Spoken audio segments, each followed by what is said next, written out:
Yeah, I know she's got the. Right. Hi, everyone. Hi, everyone. Good evening and welcome to the June 8th Springs Municipal Advisory Council meeting. It is 6:30 and we will begin. Karina, do you want to make the Spanish translation announcement? Muy buenas tardes a todos los miembros de la comunidad que desean escuchar esta reunión en español. Contamos con interpretación. Vaya a su pantalla, a la parte baja de su pantalla encontrará el icono global de interpretación o interpretation. Haga clic y seleccione español. Automáticamente escuchará la interpretación en español y gracias a nuestro intérprete Juan Morales. Thank you. Thank you. And thank you to Lynn Marie, our note taker, and thank you to Karina. So Vice Chair Perrott, would you like to take roll? Sure. Council Member Reyes is not here yet, but she should be here shortly. Council Member Alcaraz. Here. Great. Council Member Lombard. Here. Great. We have Councilwoman Ituri. Here. Or Chair Ituri. Thank you. And I am here. Okay. Thank you. So just a reminder to the public, we'll be looking to see how many public comments we have on each item and make a determination on how much time people will get for each of those comments. We have been told our meetings run a little long, so we're going to try a new system tonight. We're going to make sure that we're timing our items. So Vice Chair Perrott will be timing and providing a signal to folks, like a 2-minute hand raise to let you know that you're getting close to the end of your time, just to make sure that we keep our meetings timely and tidy. So thank you. Can we get an approval of the minutes for the May 11th meeting? Are there any changes prior to approval? Seeing no changes, can I get a motion to approve? Motion to approve. Second? I'll second. Okay. That was Councilperson Alcaraz and Councilperson Lombard, first and second. All in favor? Aye. Aye. Thank you. Okay, this is public comment for items not on the agenda. So if I could see raised hands from anybody who may be making a public comment.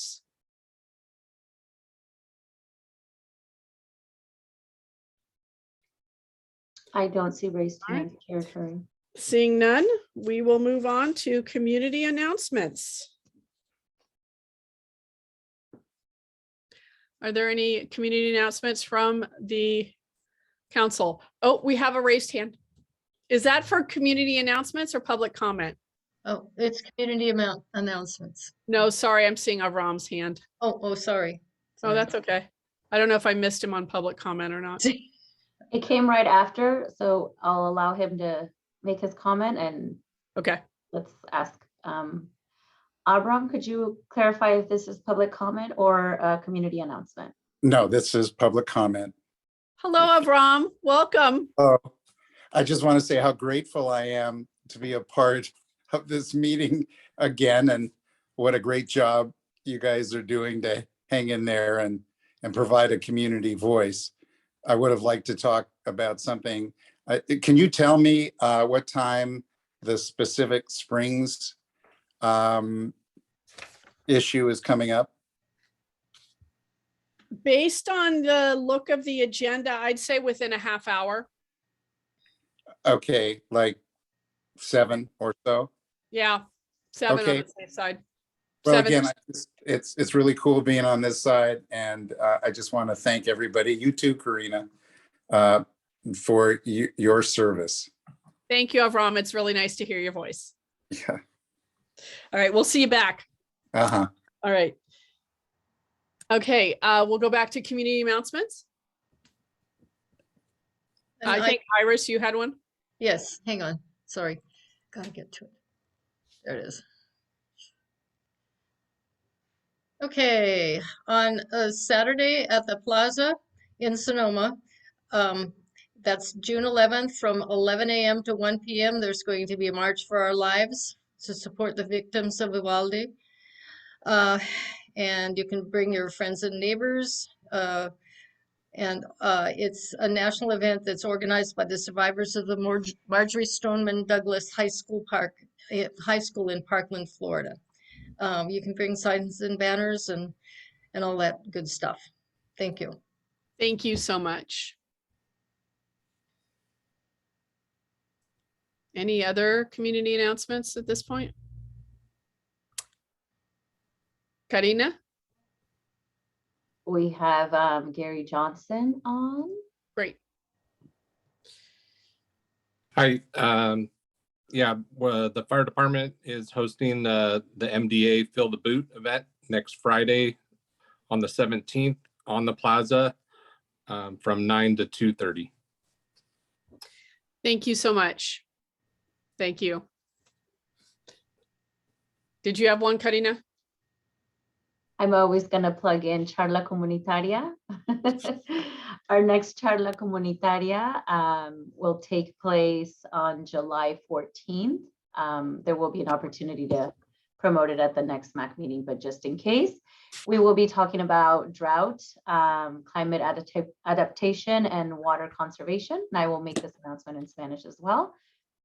Los invitamos a la próxima charla el día 14 de julio, donde estaremos hablando sobre la concientización de agua, la sequía. Vamos a estar hablando de conservación de agua y también de adaptación climática, y también un programa de certificación para paisajistas o landscapers, and also a program for landscaping certification. So thank you. Gracias. Great.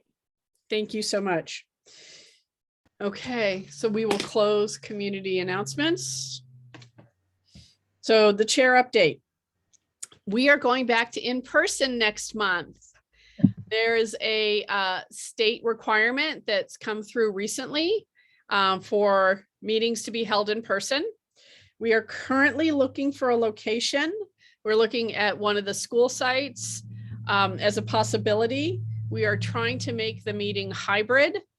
We still have a few kinks to work out for that, but that is our goal. We may not get the July meeting up and running as a hybrid meeting, but that is our goal.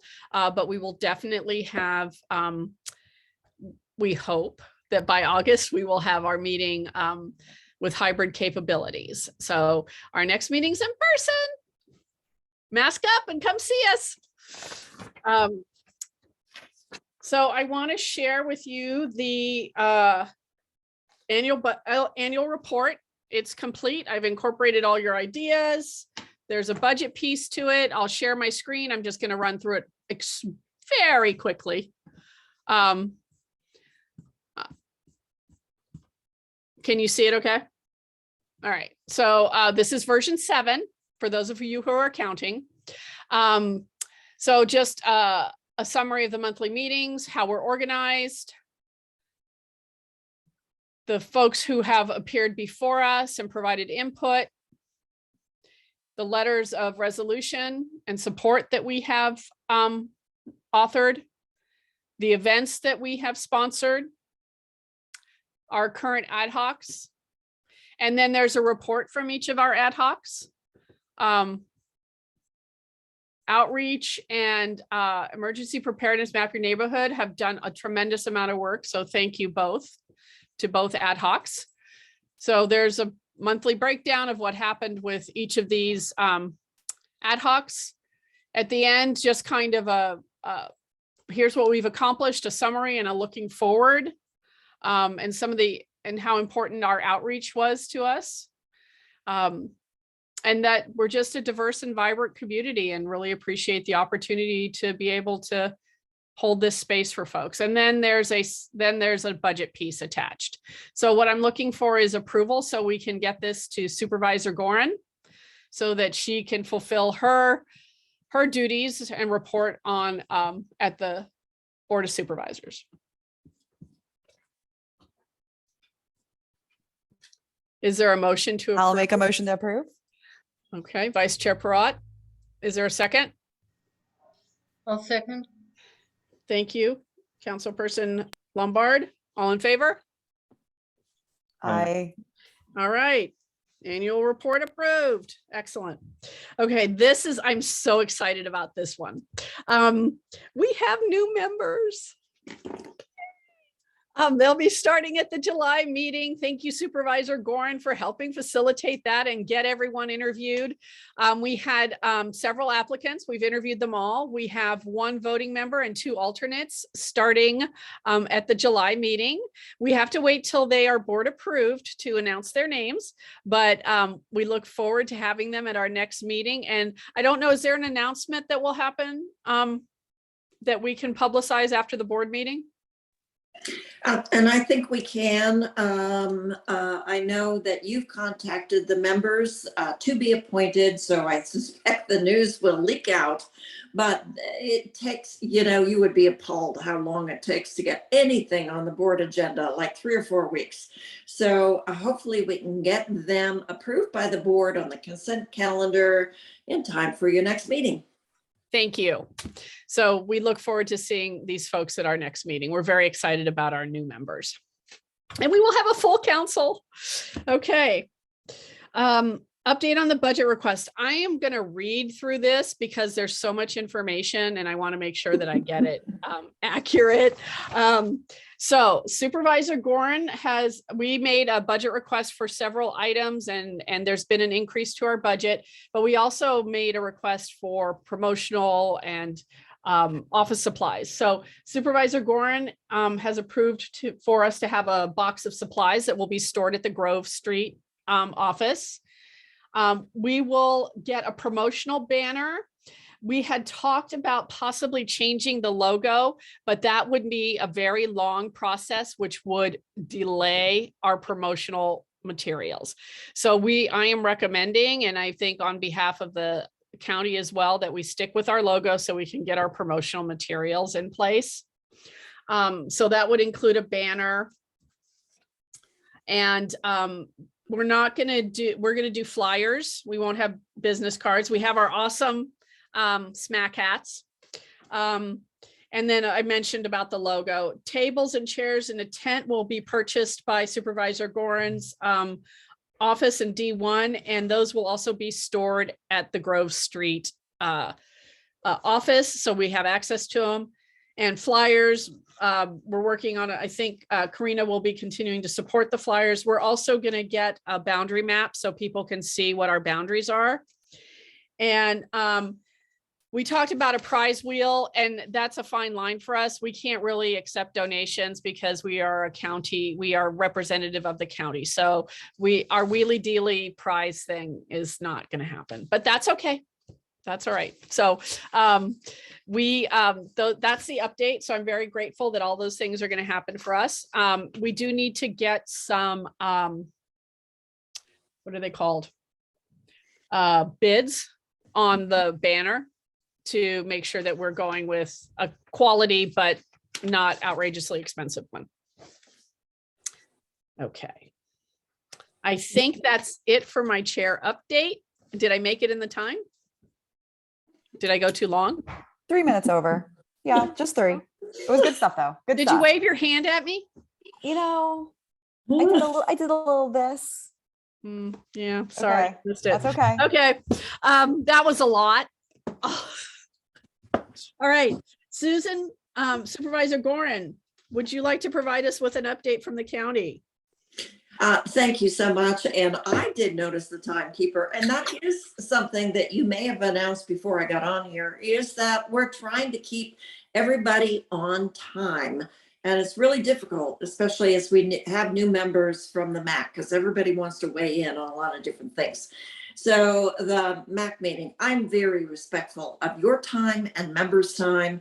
And so I would encourage you, timekeeper, great job, but be succinct in your comments and questions, because few people from the community want to sit in on a 3.5 hour, 4 hour meeting. Just saying. So really quickly, I will be quick. Want to thank Hannah and Maite for their walk along Highway 12 on a hot day yesterday. The sun was strong, and this supervisor bailed and sat on the rock wall right next to McDonald's. And so I had some time to contemplate the horrible condition of that corner, full of tall grasses and litter. And I said, oh, we could have some fun with this, MAC members. We could create, and we could adopt that space for a sign welcoming people entering into the Springs community, maybe bookended by the work that's done at the fire station on Agua Caliente. So even this supervisor was resting, your mind was worrying. And the other interesting idea I came up with is we're having similar conversations with the North Sonoma Valley MAC about signs welcoming people into the village of Glen Ellen.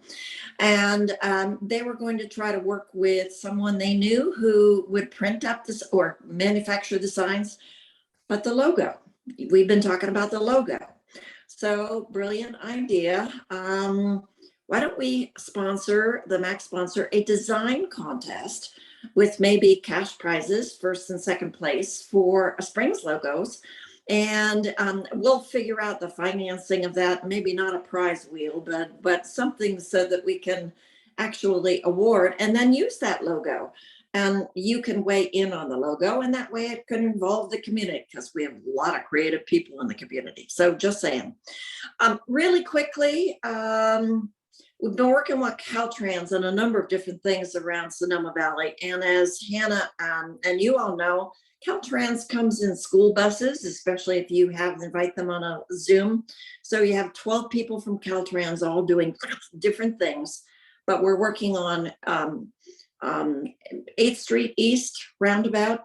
We're working on electrical vehicle charging stations at Kibblestadt Cellars. Getting a debrief on the construction of the roundabout at 116-121, working on bike lanes, and it takes forever. So also working with Caltrans on the Donald Street Gap. So we are a work in progress, but we continue to work on this. Next week, budget hearing. So as you're moving forward on your great fun in your community and private lives, think of me sitting in the board chamber, pouring over 4 inches of budget materials. And let's boil it down to why this is relevant to you other than $2.14 billion of services provided to the county in different ways, shapes, and forms. I put in some budget requests, and the board members can put in budget requests on projects important to their district. I put in budget requests for consideration for Maxwell Farms Regional Park, Larson Park, to get those the fields and the tennis courts and the pump track and everything else put together in phase 1, 2, and 3. So I would encourage you as individuals to send emails to the board, really from a very personal perspective about why these parks matter to a community of need. They are well loved, well used, and we've approved the master plans a number of years ago. It is time to make progress on the individual improvements of those projects. Working on the Sonoma-Shelville bike path, but not just yet. Also, I put in budget requests for the pedestrian improvements along Highway 12 and the Donald Street Gap. So I know you submitted a letter of support, but once before, it might be good to remind the board members of your support and individual letters about why it is important to complete the work of the redevelopment agency, making Highway 12 safe for community. Thank you, Hannah. I'm done. Thank you, Supervisor Gorin. Is there council comment? Iris? Yeah, I had a request. Could you send us a list, Susan, of the budget requests you made so that we can be a little more specific? Good. And Thank you. Karina, could you forward that list of the things that I've requested that are especially relevant to the MAC members? Thank you. Thanks, Zach. Okay. Is there any public comment? And let me just say, Chris Corsi, well, he's interesting. He's requested support for graffiti abatement with a contract with the city of Santa Rosa. And so if you think graffiti is important for the Springs community, or graffiti abatement, of course, is important to the Springs, why don't you send a letter asking for support for services for that as well? Thank you, Supervisor Gorn. Okay, is there public comment?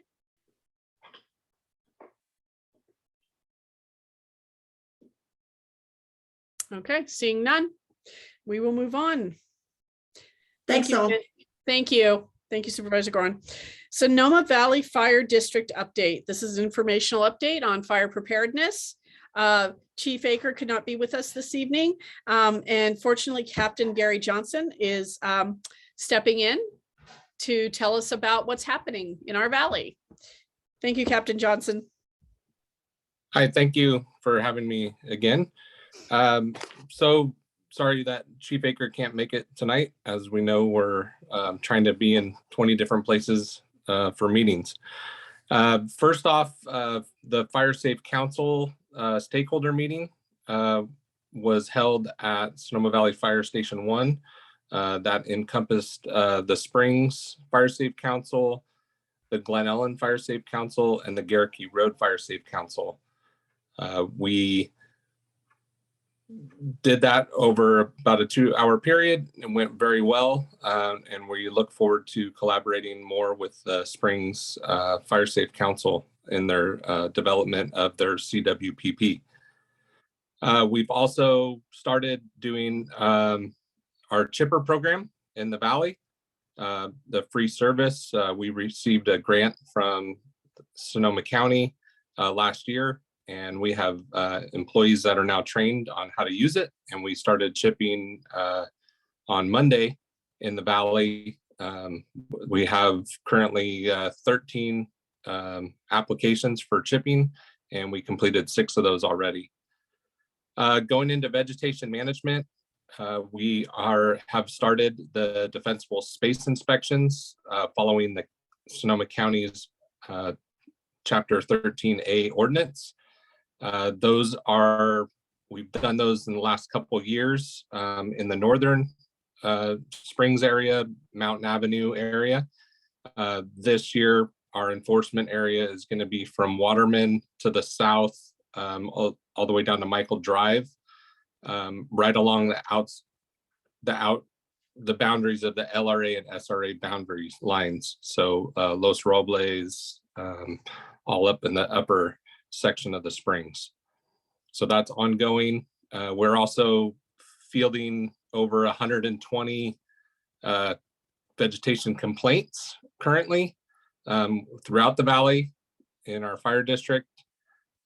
Those are ongoing, and we're continually inspecting those. Just for you to know that there's a process that takes, so you might not notice any work being done on those fields or open properties, but we have to verify that there's actually a problem. That goes to the county through an internet-based program. The county then mails a letter to the owner of that property to give them a time frame, usually about 10 to 14 days to abate that property. We go back and do another inspection, and if those aren't abated, the county will again send in another letter. It's another 10 to 14 day process, and then after that, the county can decide to force abatement on that property. So it takes a little bit of time, but if you have any concerns, please go ahead and go to our website, sonomavalleyfire.org, and file a weed complaint. Fires are starting to be on the uptick, and you can see that based off of last week's fire in Napa. That burned almost 600 acres in 4 hours, and that was really not a hot day, not really windy, just the normal coast winds that we get, and just the alignment with topography and fuels. This last little rain did help put the fuels back to about the beginning of May, which is a good thing. So it buys us a little bit more time. But Sonoma Valley Fire District is ready. We've completed all our wildland training that we do every year, and we're ready. We actually purchased another wildland fire engine and hope to get that by the end of summer, just as an extra piece of apparatus that we can staff if needed. We did complete our strategic plan about a month and a half ago. Thank you for the MAC council members that were in attendance for that and some of the spring community. We expect to get the final draft here in the next week or two. We did host this Grove Street evacuation drill up in Diamond A about a month ago. It was very successful. We had over 100 people evacuate. About 40% of the community up there participated in the evacuation drill. Got some good feedback and minor things that we can do in the future with evacuation drills. We've also hosted a hands-on CPR training. You can learn CPR in 10 or 15 minutes at our Sonoma Valley Station 1 down on 2nd Street West. We hosted 3 of those over the last month, and we'll be hosting more of those, so be on the lookout for that.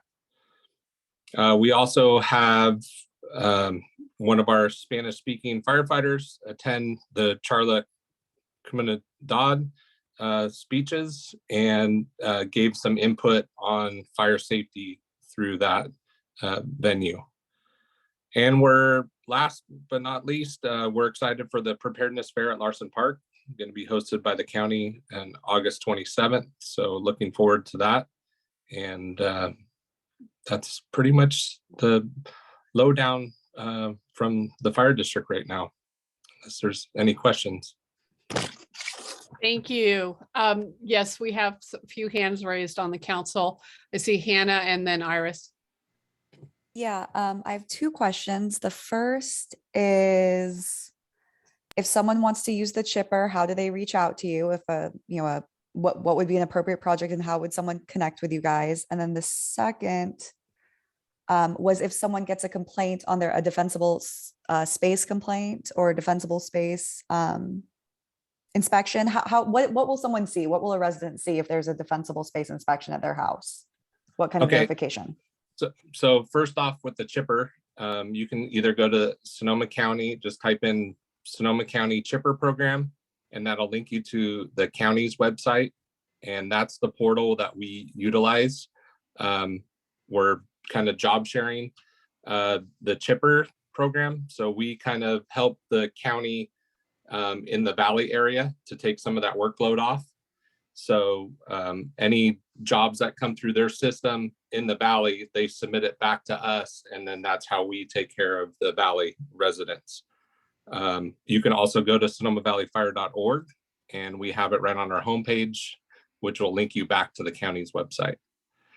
Regarding the defensible space inspection specifically, mailers went out by the county about a month and a half ago to notify via letter to the residents of those areas that we've selected to do these inspections at, with some guidance of what we're going to be looking for when we come out and do the enforcement.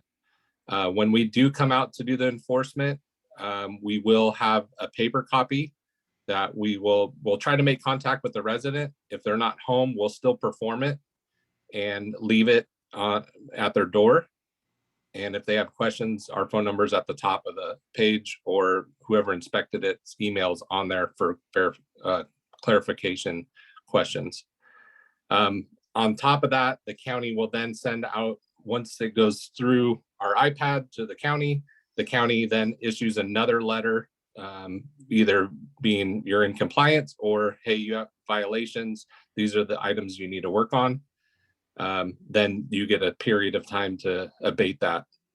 And then we'll follow up with another site visit inspection to verify that that has been completed. If not, it kind of goes back to the letter phase again, and then you get a little bit more time. And then after that third visit, if it's still not abated, then it's up to the county to decide on if they're going to pay for that abatement and potentially put a lien on the property. Thank Thank you. you. Iris, did you have a question? Yes, I did. Is the CPR training in Spanish also, or are there classes specifically in Spanish? We can definitely do that. We have not, I don't think to this date that we've done that, but I can talk to our hands-on CPR instructor, and that should not be a problem to do. Yeah, it seems like it would be of interest for sure. Thank you. Thank you. Mari Carmen? Yes, hi, Captain Gary. I was wondering if you can speak to just really quick, and maybe in the future, actually, either you or Chief Baker, speak to the idea of potentially working with landscaping companies to know which plants should be in the, planted in the defensible space and which ones shouldn't. I know that was, you had that idea, and I think that is awesome. And this would be a great place to be able to start spreading the word. And thank Yeah. you. Yeah, I think we talked at the community stakeholder meeting at El Verano about that, and I would totally agree with doing that. So if we can figure out a time and place, we can definitely put something together for that. And the big thing is the new changes to the state law for state responsibility areas, AB 3074, goes into effect in January of 23. And that's going to drastically change the landscape around homes in the SRA, and potentially even in the local areas in the very high and high hazard severity zones. So it's still in the works. It's been approved, and it's going to happen no matter what, but the recommendations or the guidance finalization hasn't occurred yet. So I do know what they're looking at doing and putting it in place, so we can definitely discuss that. Thank you. Thank you. Can we go to public comment?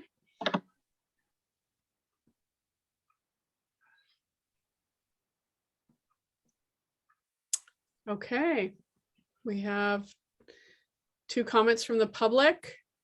We'll go to 2 minutes per comment. Hi, am I on? Caitlin, go ahead. Oh, go Yep. ahead. Hi, Caitlin Cornwall, Sonoma Ecology Center. I just wanted to remind or let you know that we have a relatively new program called Resilient Landscapes that provides really specific education for homeowners, property owners, landscapers, landscape design professionals about how to comply with defensible space guidelines, including the new 0.5 non-combustible zone, and with really specific recommendations for maintenance and design and choosing plants that will be happy and healthy in our area, and that also, as a bonus, provide wildlife habitat and conserve water and are beautiful. Thank you. Avram? Yeah, Avram Goldman. Are we on the specific plan now? I sort of took a break. No, we're still on. No, we're Okay, a then take little my behind. hand. Thank Okay. you. Fred?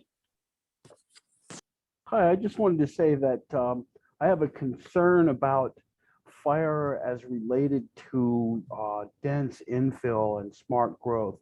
And I don't want to minimize the seriousness of fire, because in the 2017, we didn't know if our house would be burned down. And I know people whose houses burned down, and people's houses burned down right in my neighborhood. So I know it's a serious issue.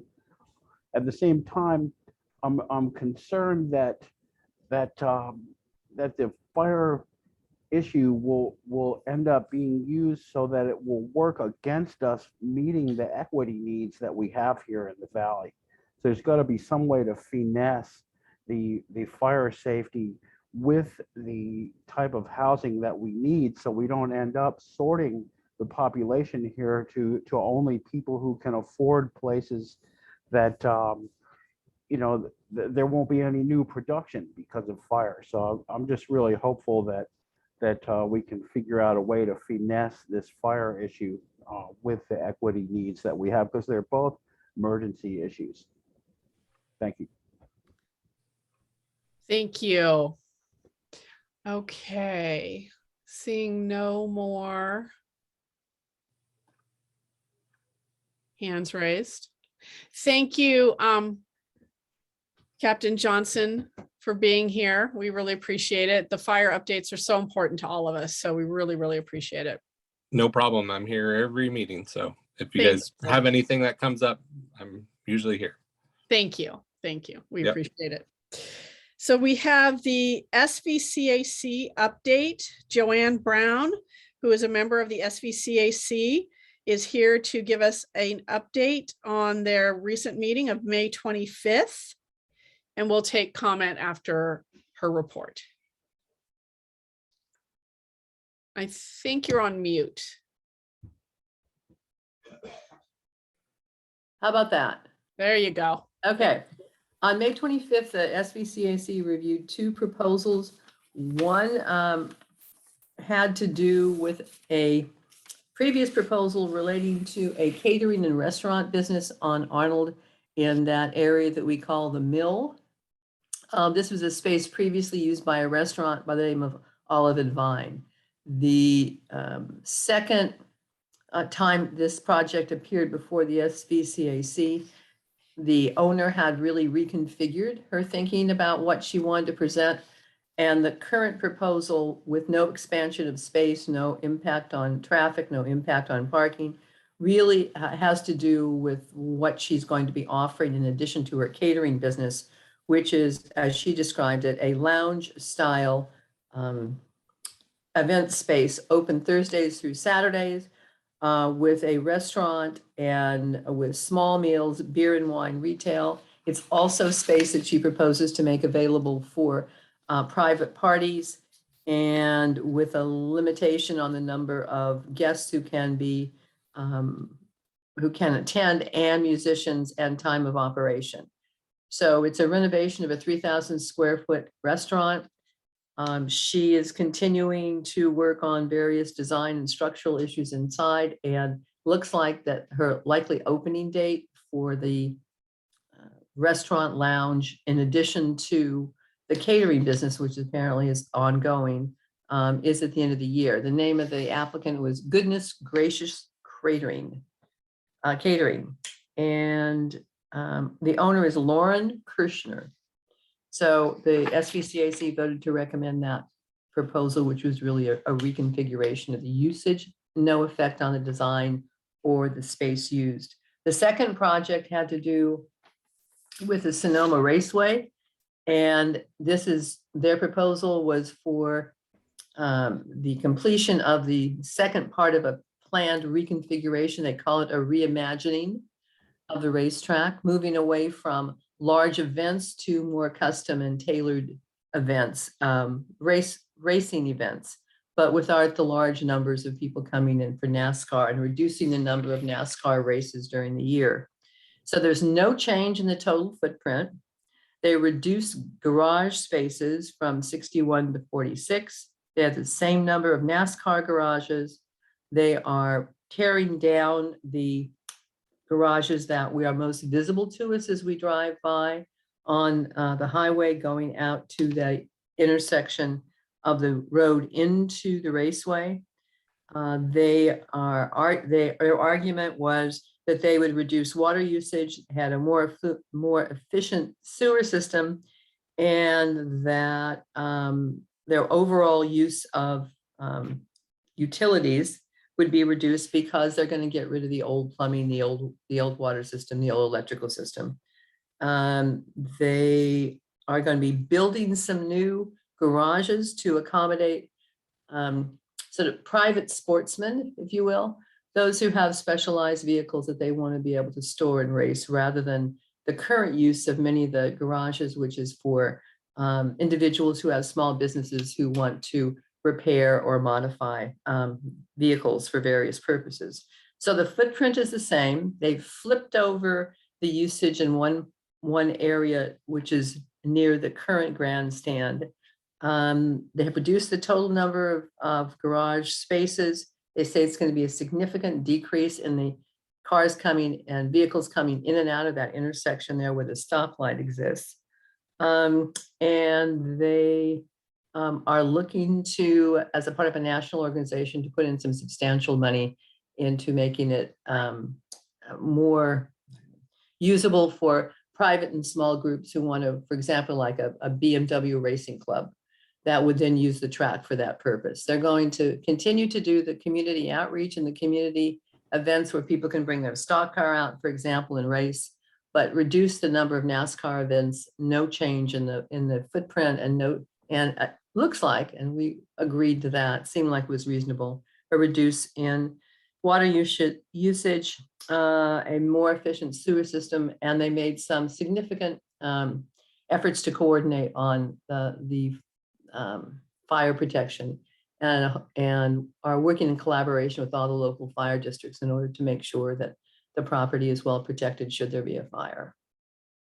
So that was recommendation. That recommendation was made that a motion was made that we approve, and we did also. Thank you, Joanne. Thank you for taking the time to share the meeting outcomes with us. We appreciate that. Are there any comments from the council? And then we'll move to public comment.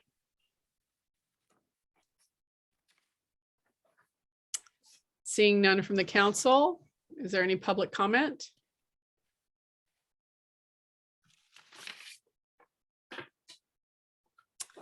All right, seeing none. Joanne, thank you so much again. We really appreciate it. We have wanted an update and we really, really appreciate you taking the time. So thank you so much. Thank you. All right, have a good evening.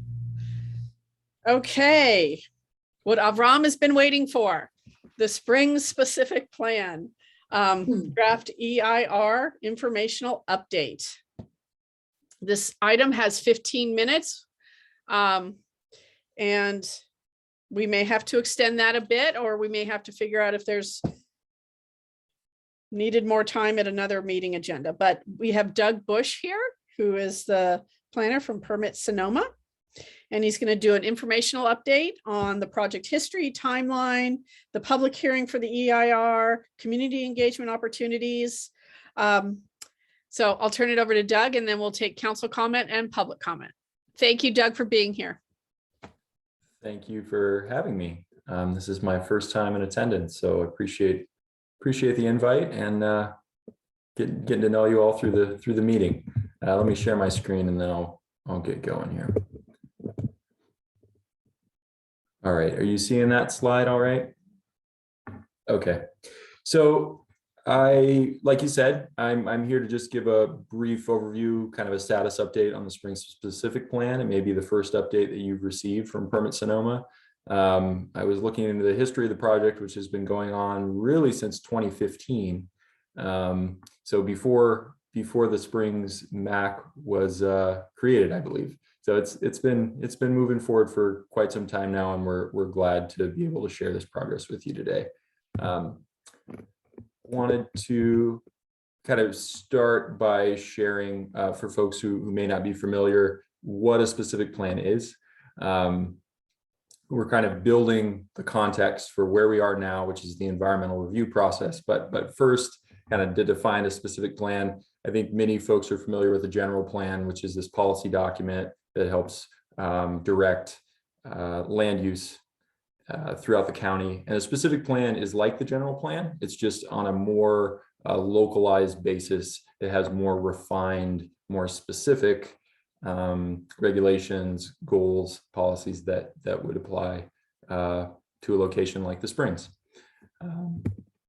The Springs specific plan area, the boundaries here, just to give you a general sense, kind of runs along primarily the Highway 12 corridor from Agua Caliente Road in the north to Verano Avenue in the south, and extends east toward Donald Street. The objectives for the plan were really the result of over 20 outreach events held between 2016 and 2018 before I was with the county, with Yolanda Solano, who was the planner at the time. And out of that outreach, these objectives were created to focus and inform the plan and the policies that were drafted for it. And they include everything from kind of this big picture idea of viewing the Springs corridor as a downtown, as a main street, as somewhere where people live, shop, play, work, really a mixed use corridor. Also through that outreach, one of the strong messages that I think we heard was the need for a central community plaza, a gathering space, if not many gathering spaces along the corridor. And so that is borne out through the plan.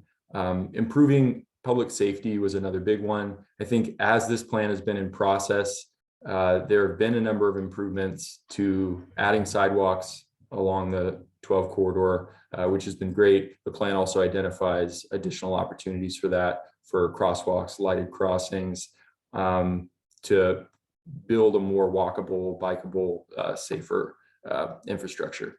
In addition, we heard really the need for increased housing opportunities and diverse housing opportunities throughout the Springs.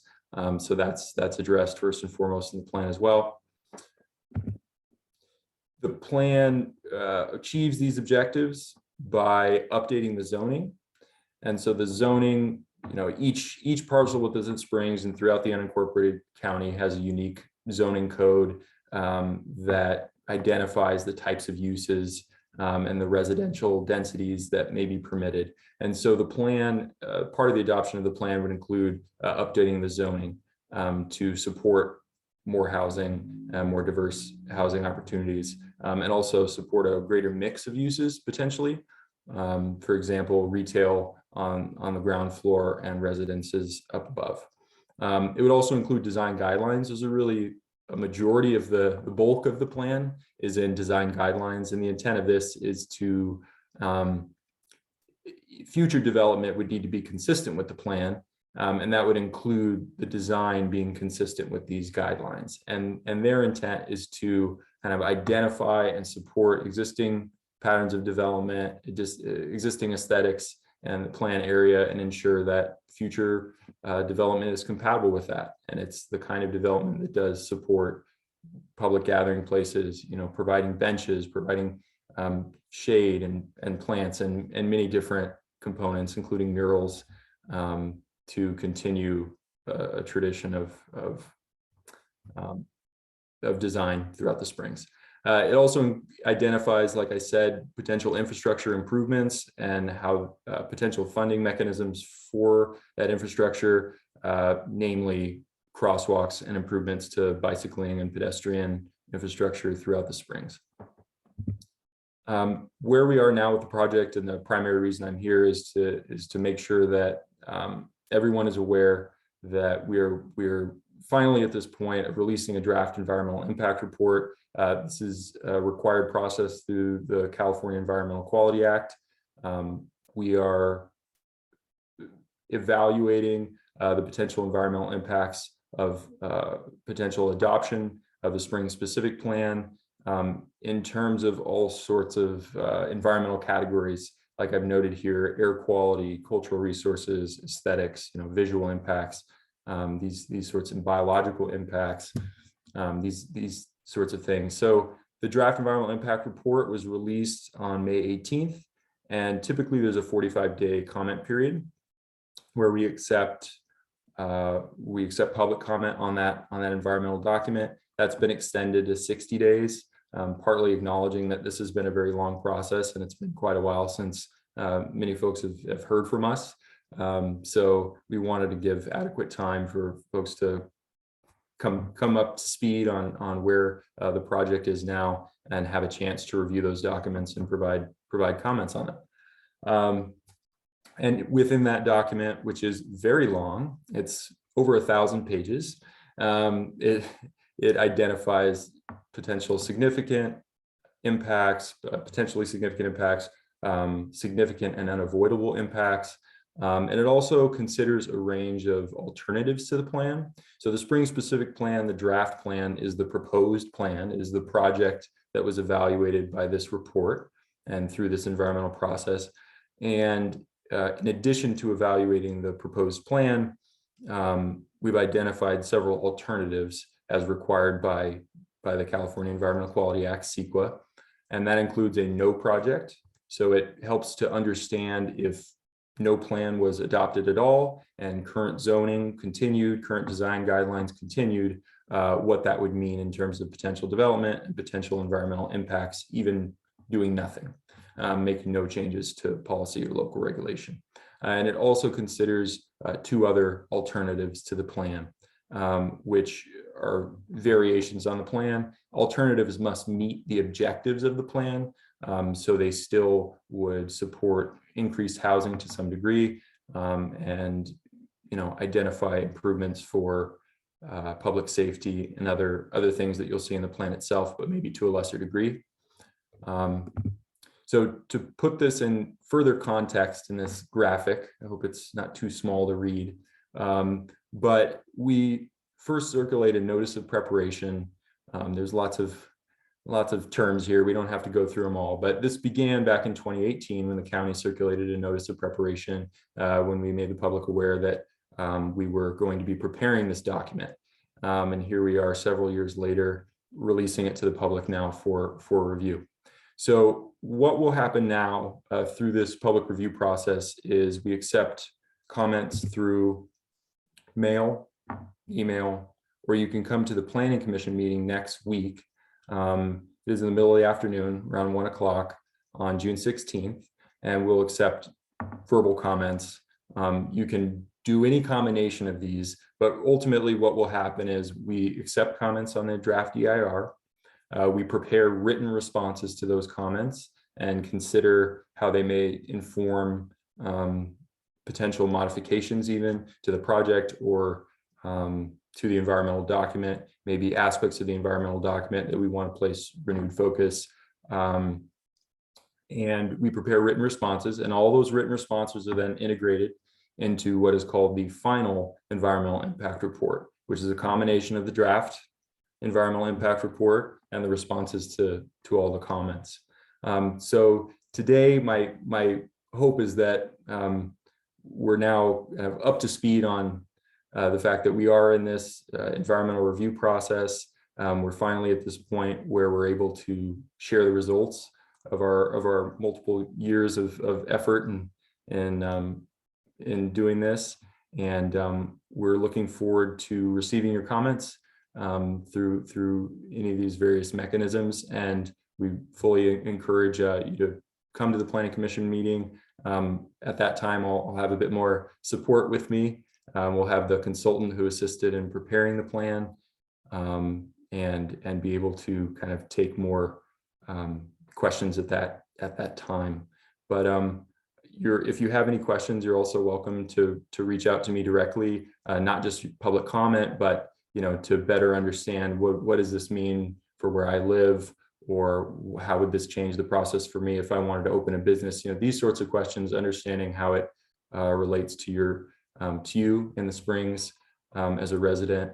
I'm happy, and my colleagues also happy to field those questions and get to know you. So please do reach out, be it for public comment on the draft EIR or just to discuss the plan. And I'll leave this slide up, and we'll also follow up with a version of this PowerPoint that was translated into Spanish. I regret we weren't able to provide it in time for the meeting, but we will follow up with that as well.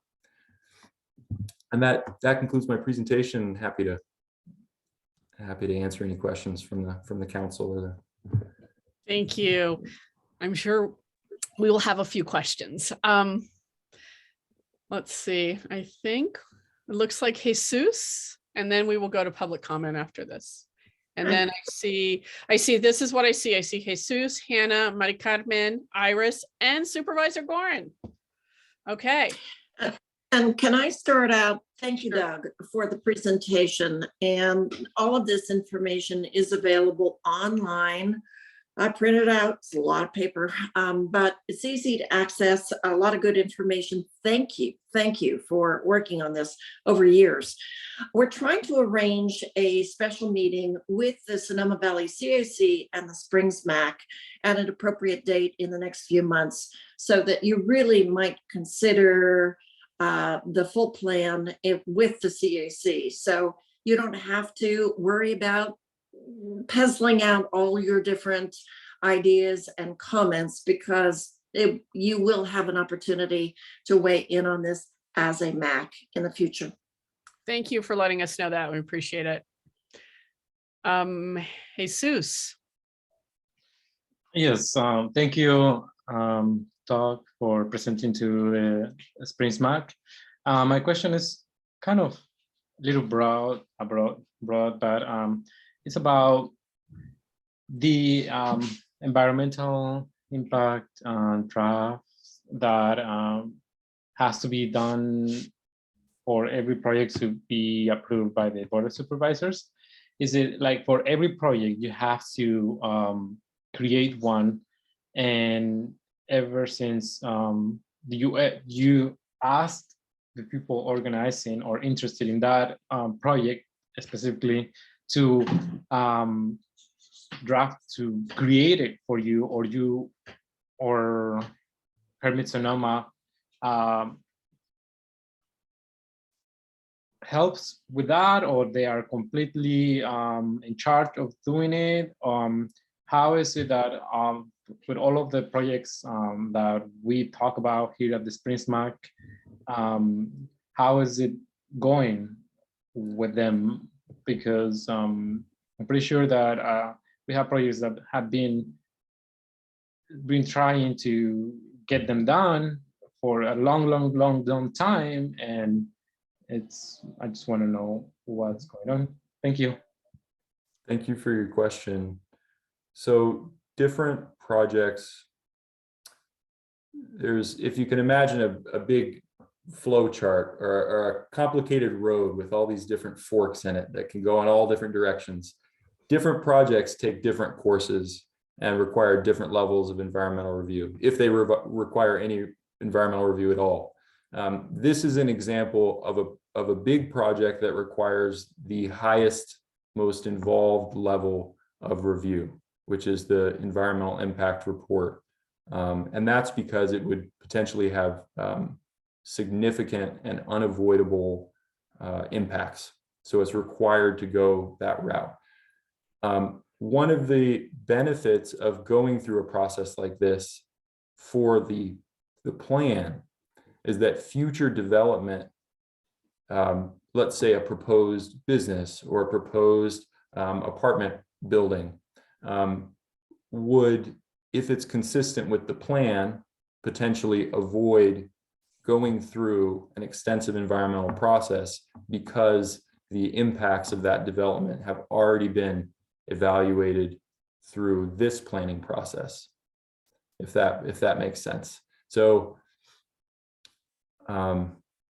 in terms of future projects, going through this process can actually avoid complications for individuals within the Springs who are putting forth projects, if those projects are consistent with the plan. Now, other projects where you see that might come to you or through SVCAC, let's say individual projects. They're not a big policy document like the Spring specific plan, but they're individual projects like a new restaurant or what have you. Many of those would not typically go through this extensive of an environmental review process. Does that answer your question? So I'm going to keep us moving because we can follow up. We'll have an opportunity to do that. Yeah, and I'm happy to answer any follow-up questions if folks want to reach out to me directly. Some of these things can take research too, so I'm happy to take those offline too. Yeah, I think we're going to have more public comment too. So we don't want to keep you here all night, Doug. Hannah. Hi, thank you. I'm under the understanding, which could be incorrect, so please correct me, that once the EIR is approved, the project is pretty much solidified because we've accepted that EIR.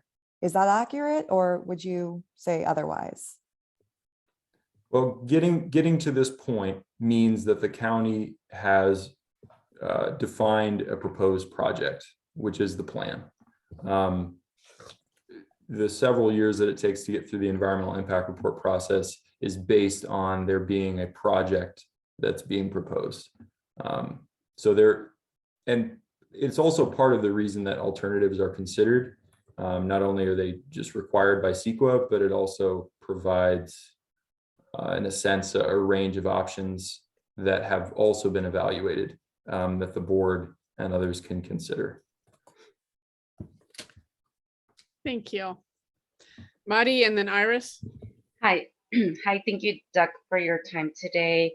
So my question was, is revolving around the community members group that was part of this original Springs Pacific plan. There was about 15 to 20 community members that were part of this group to help with input and everything. And I know when Yolanda was part of it, at one point, like communication completely stopped with this group. And I would like to know, and you can respond to us later, if there's follow-up with these community members still, that I'm sure at some point are still expecting some kind of follow-up. And maybe it would be good for them to be part of this meeting with the CAC and the with the MAC. So I'm sure that the list can be found somewhere in the newspaper. And so just wanted to put that out there, not to forget that group. Thank you. Maria Carmen. Iris, you're on mute. Yeah, thank you. Yes, one thing that strikes me about this, and it's an increasing concern. Reading through, skimming basically through the Springs Pacific plan and a really skim through the draft plan, EIR. I was struck by the conflict, basically, in a sense, conflict, the tension between climate change and growth. And this plan is really about growth in the Springs. Businesses, housing, a vision for the Springs that may or may not come to pass. And I realize that although there's a plan, it may not happen. It's an aspiration. But climate change has become much more apparent in the last few years. It's quite obvious that we're up against the wall, basically. So I'm struck by that. And there's several things in the plan that seem at odds with each other. With the bike lanes, city versus, or the county versus Caltrans, and then adding more signals and traffic control basically through the Springs, in a sense, puts it at odds with being a state highway. And how that'll play out with Caltrans. The other thing that I became aware that the Donald Street or the Donald area actually has something in the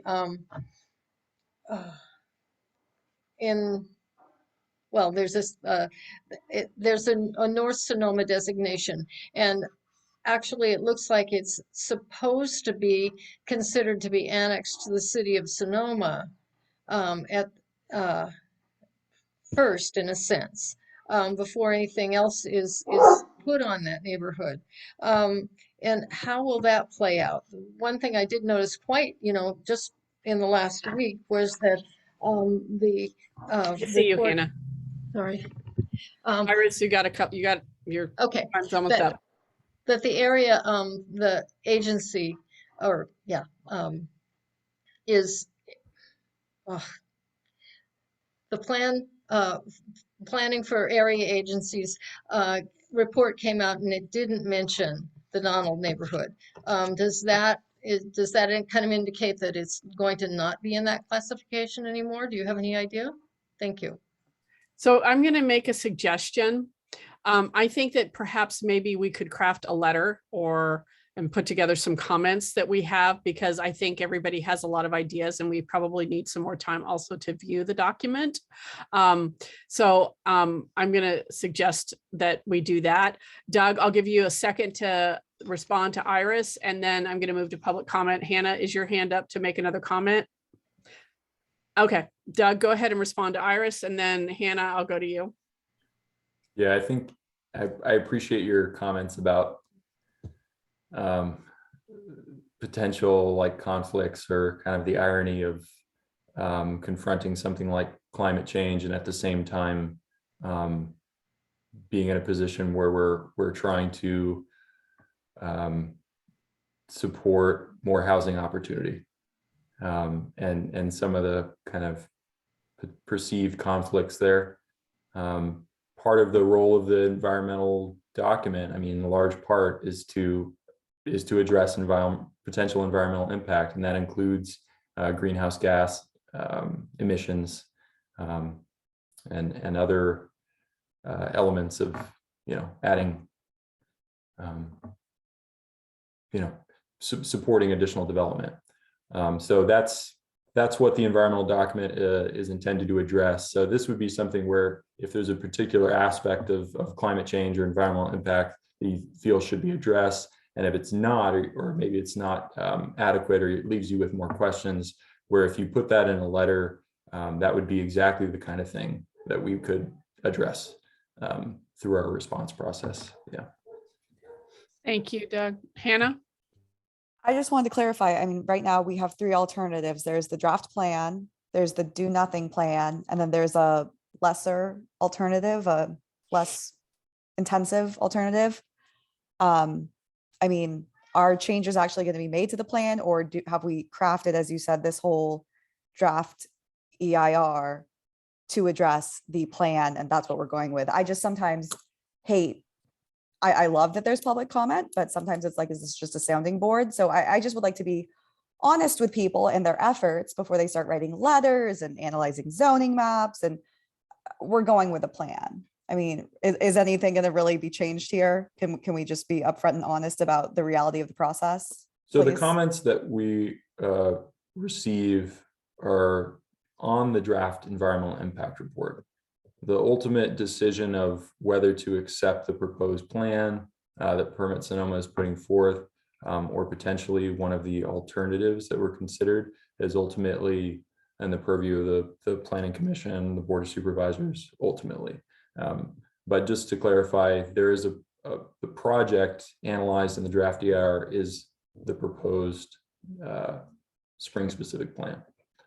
Thank you. Thanks for that clarification, Hannah. We'll go to public comment. Right now, I see 1, 2, 3, 4 raised hands. Well, 5. Okay, we're going to do 2 minutes per comment.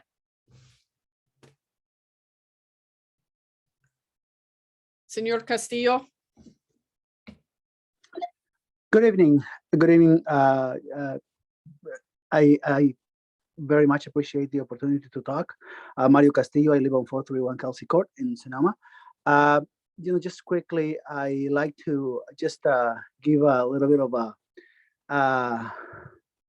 this is just more like a general comment. A few years ago, there was this effort to beautify the springs, where a bunch of buildings were sort of like granted the opportunity to basically paint the building, and they invited this artist that is no longer alive, and it was just interesting to see that project come alive, and how controversial even this issue became with Chicken at the Brinquito. And I shared this story, just to I mean, for those who may not be aware of the uniqueness of our community, and also the lack of touch when the decision makers typically go about crafting ideas, and we're talking about the future here of the springs, and it's just interesting to see how much effort that is being put into really getting people to the table to actually participate in the process. Granted, to Hannah's point, I mean, at the end of the day, sometimes it doesn't even matter, because the decision is not even made by those who are being most impacted. especially those people who live on the Springs. But we're talking here about the future of the Springs, and just interesting to see who are making the decisions, how the people who actually are being impacted and will be impacted. And then when you're talking about defining the future of the Springs, kind of like hopefully there is being more optimistic. Maybe there is actually an opportunity to actually participate in creating a more inclusive, diverse, and equitable Springs. Thank you so much. Thank you, Mr. Castillo. Paul Rocket.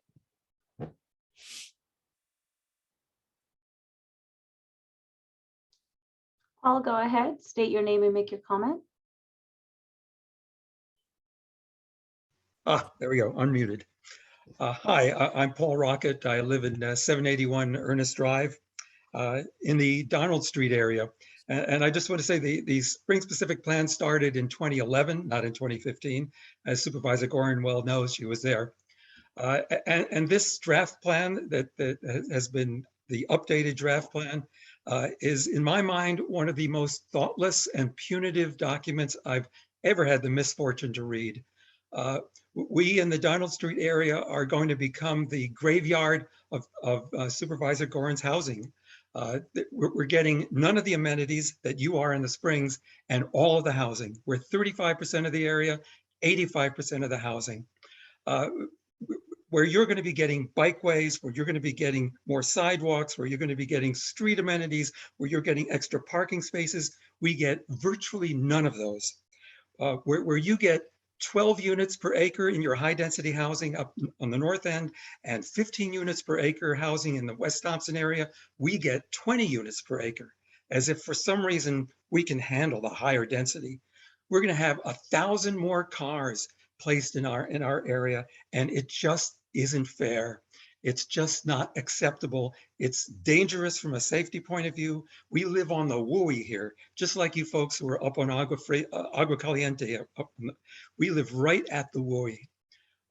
And I would like to hope that, unlike what Ms. Perot said, that we might have no changes in this document, that in fact we'll see significant changes because the densities are just outrageous. Thank you. Thank you, Mr. Rocket. Fred? Thank you. I'd like to compliment you, Doug, on being good on your feet. You have a good presentation. I support the proposed plan, and I believe that the Sonoma Valley Housing Group will be supporting the proposed plan. And we support dense infill in low density areas is where it needs to go. Just a couple of comments on what Iris said. For us, growth is actually not growth, it's displacement mitigation. And also for Iris's question, the city pulled its sphere of influence back and abandoned that neighborhood. So it's now in the county purview. That's no longer in the city's purview. So the city pulled its UGB back. It's no longer in the city's sphere of influence. I had a question for Doug. Is the displacement of people a CEQA DIR category? I think I read that displacement of people is a CEQA category. So that's a concern of mine, and I'd like to have the SSP maybe consider that as a significant impact in light of some of the draft comments that I sent you today. Thanks, Doug. Thank you. We'll work that into a closing comment. Ram.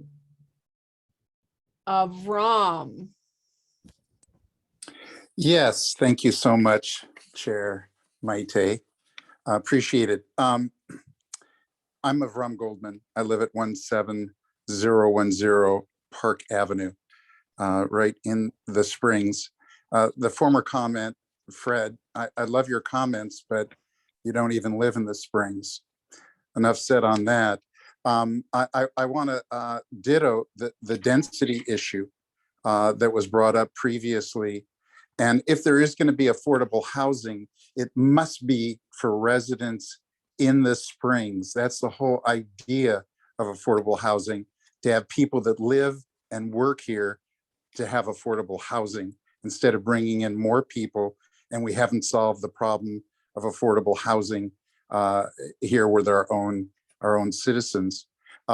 Also, consistent design. The last specific plan that was done had a specific design, and none of it was adhered to. We have helter-skelter development. There's no vision whatsoever. We talk in general terms, but there's no vision to guide what consistent design really means. Also, the plaza. We've wanted a plaza for 15, 20 years. The funds were available. They're still there, but eventually they will disappear because now we have a plan with Ken Mattson, and we know his performance in the past in terms of he's going to provide a plaza. Well, what's going to happen? That $1.5 million that's left in that fund is going to disappear after a certain point. They're going to close it down and it'll go to the government entities. So I want the council to be aware of that. Lastly, transportation. There is a Pollyanna view of what's going to happen in the Springs, that people are going to be walking and there's going to be bus transportation and people will be bicycling. Avram, I'm sorry to tell you Yeah. time's up. Thank Okay. you. Well, I thank you for the opportunity to speak, and I hope the Springs Municipal Council has another opportunity for the community to give feedback. Thank you so Thank much. you. Thank you. Caitlin? Thank you. So now I'm speaking for Sonoma Valley Collaborative, which you might know about. It's a coalition of about 30 organizations serving the entire valley, everything from the chamber and the hospital and the school district to the housing group, the ecology center, faith groups, youth serving organizations, SOS, really a full table of all Sonoma Valley's interest groups. And we are likely, we're not completely finalized on this yet, but we are likely to be supporting the proposed project because it makes a good effort at dealing with Sonoma Valley's incredibly urgent housing affordability crisis. So just a couple points. One concern that we do have that does not seem addressed is displacement. The plan right now says that displacement is not an issue because it's going to build more houses, but that does not protect people who live in the Springs now from getting booted from where they are now. They are not necessarily going to be the ones who live in the new places unless specific mitigations are created, and there are such mitigations available, so those should be in the plan. We are likely not to make any comment about the Donald Avenue area. We just can't get into that. So our comments are going to be about the Highway 12 corridor. We have a lot of environmental groups on the collaborative, and I just want to point out that from their point of view, dense infill development with modern buildings that are water conserving, served by transit, is the most drought appropriate and climate appropriate kind of development that we can have. So we're less concerned about emissions when we have dense infill development. That's all for now. Thank you, Caitlin. Tom?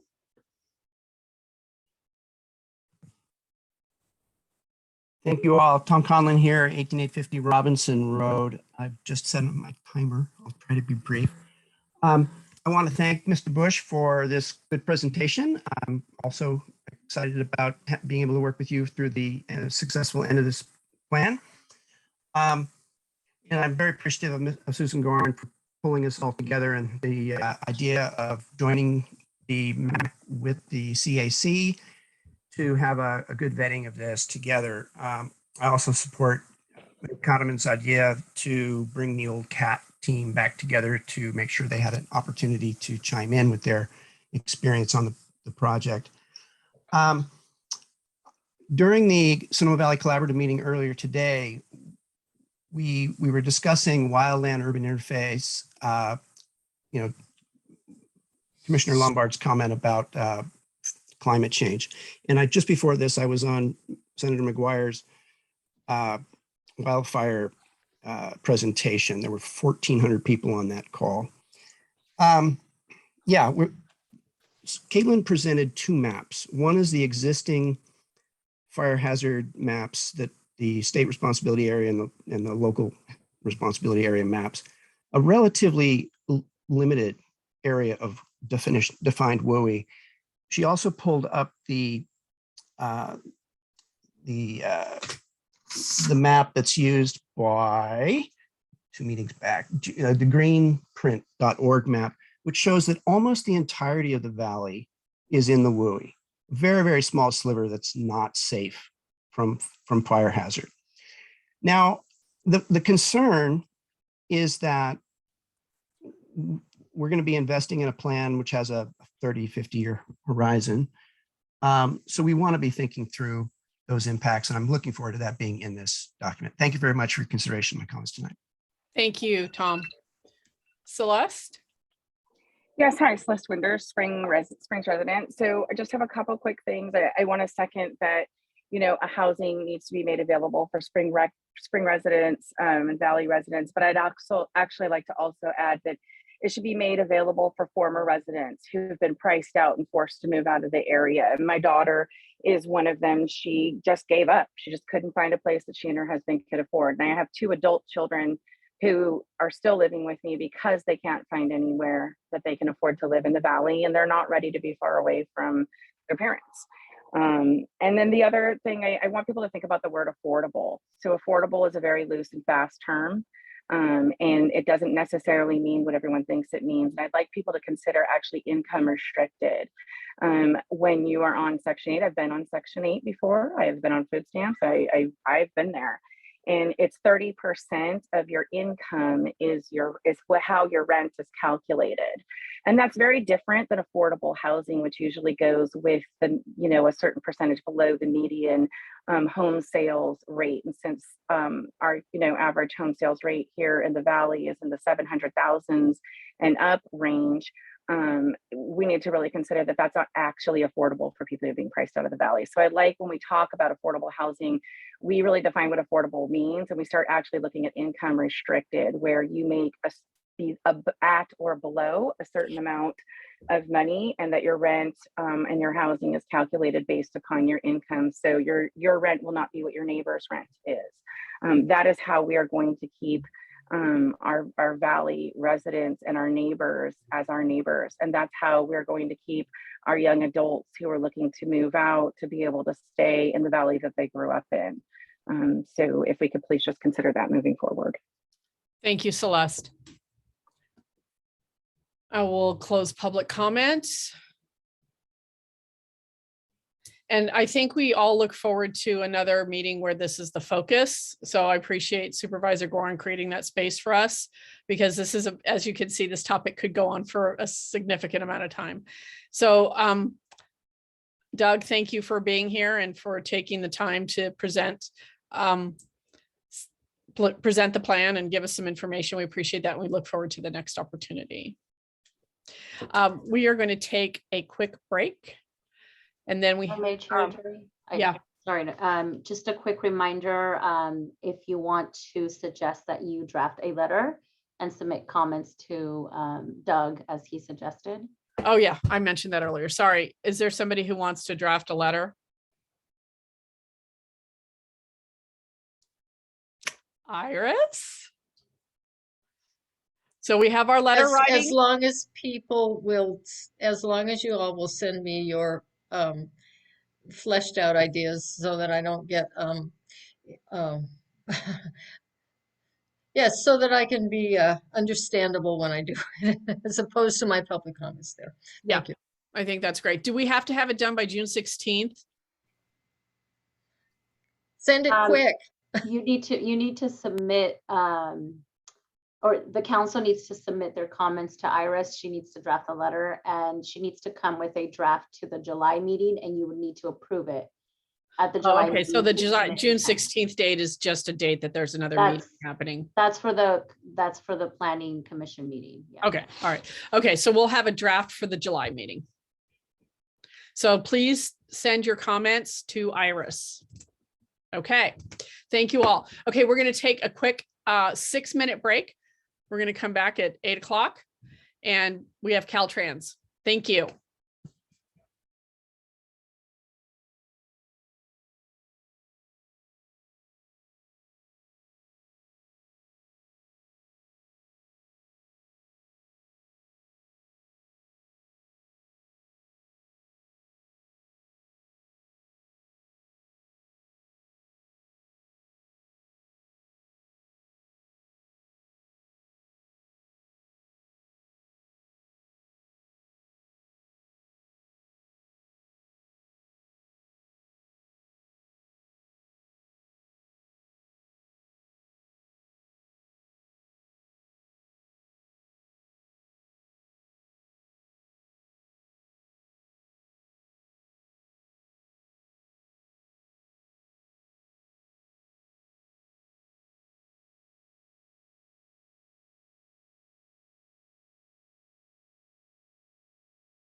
All righty.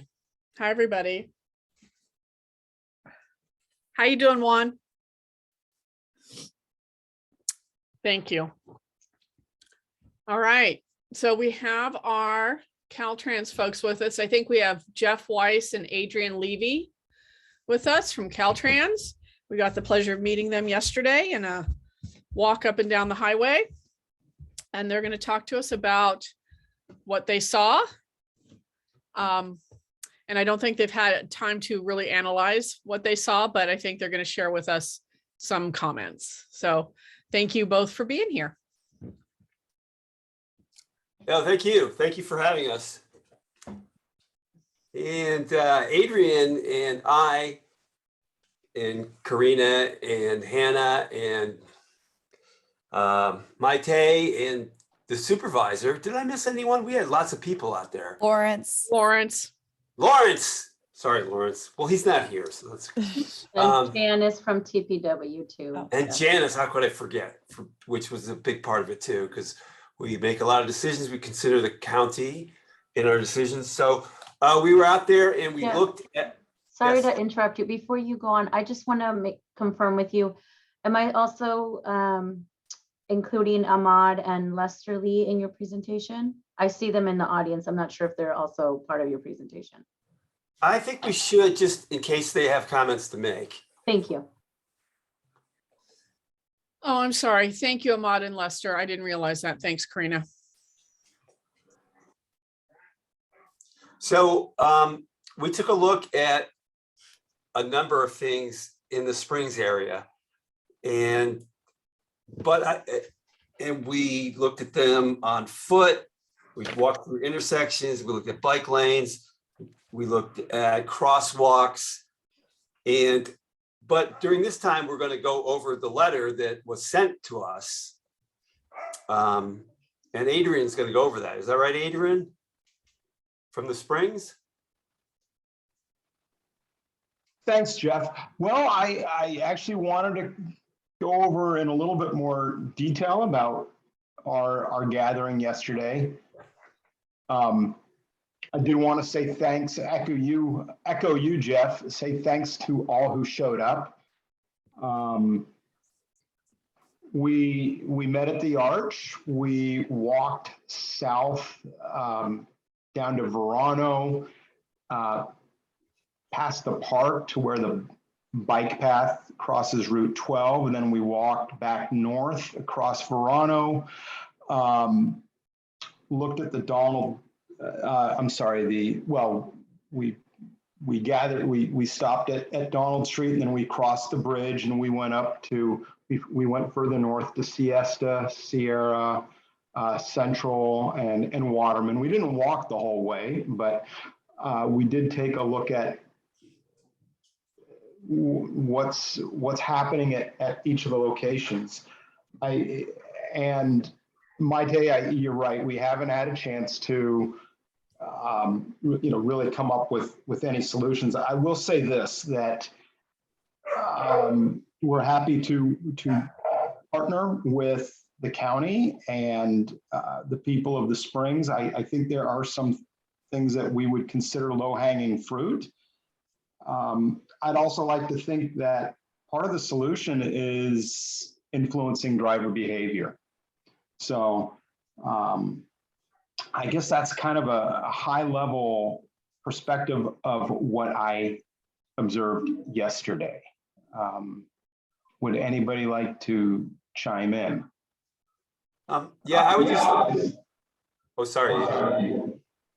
No, go ahead, Jeff. I would just like to say, I would just like to echo that we did this yesterday. So, we're not going to have any conclusions today, but we just like to say that we were out there.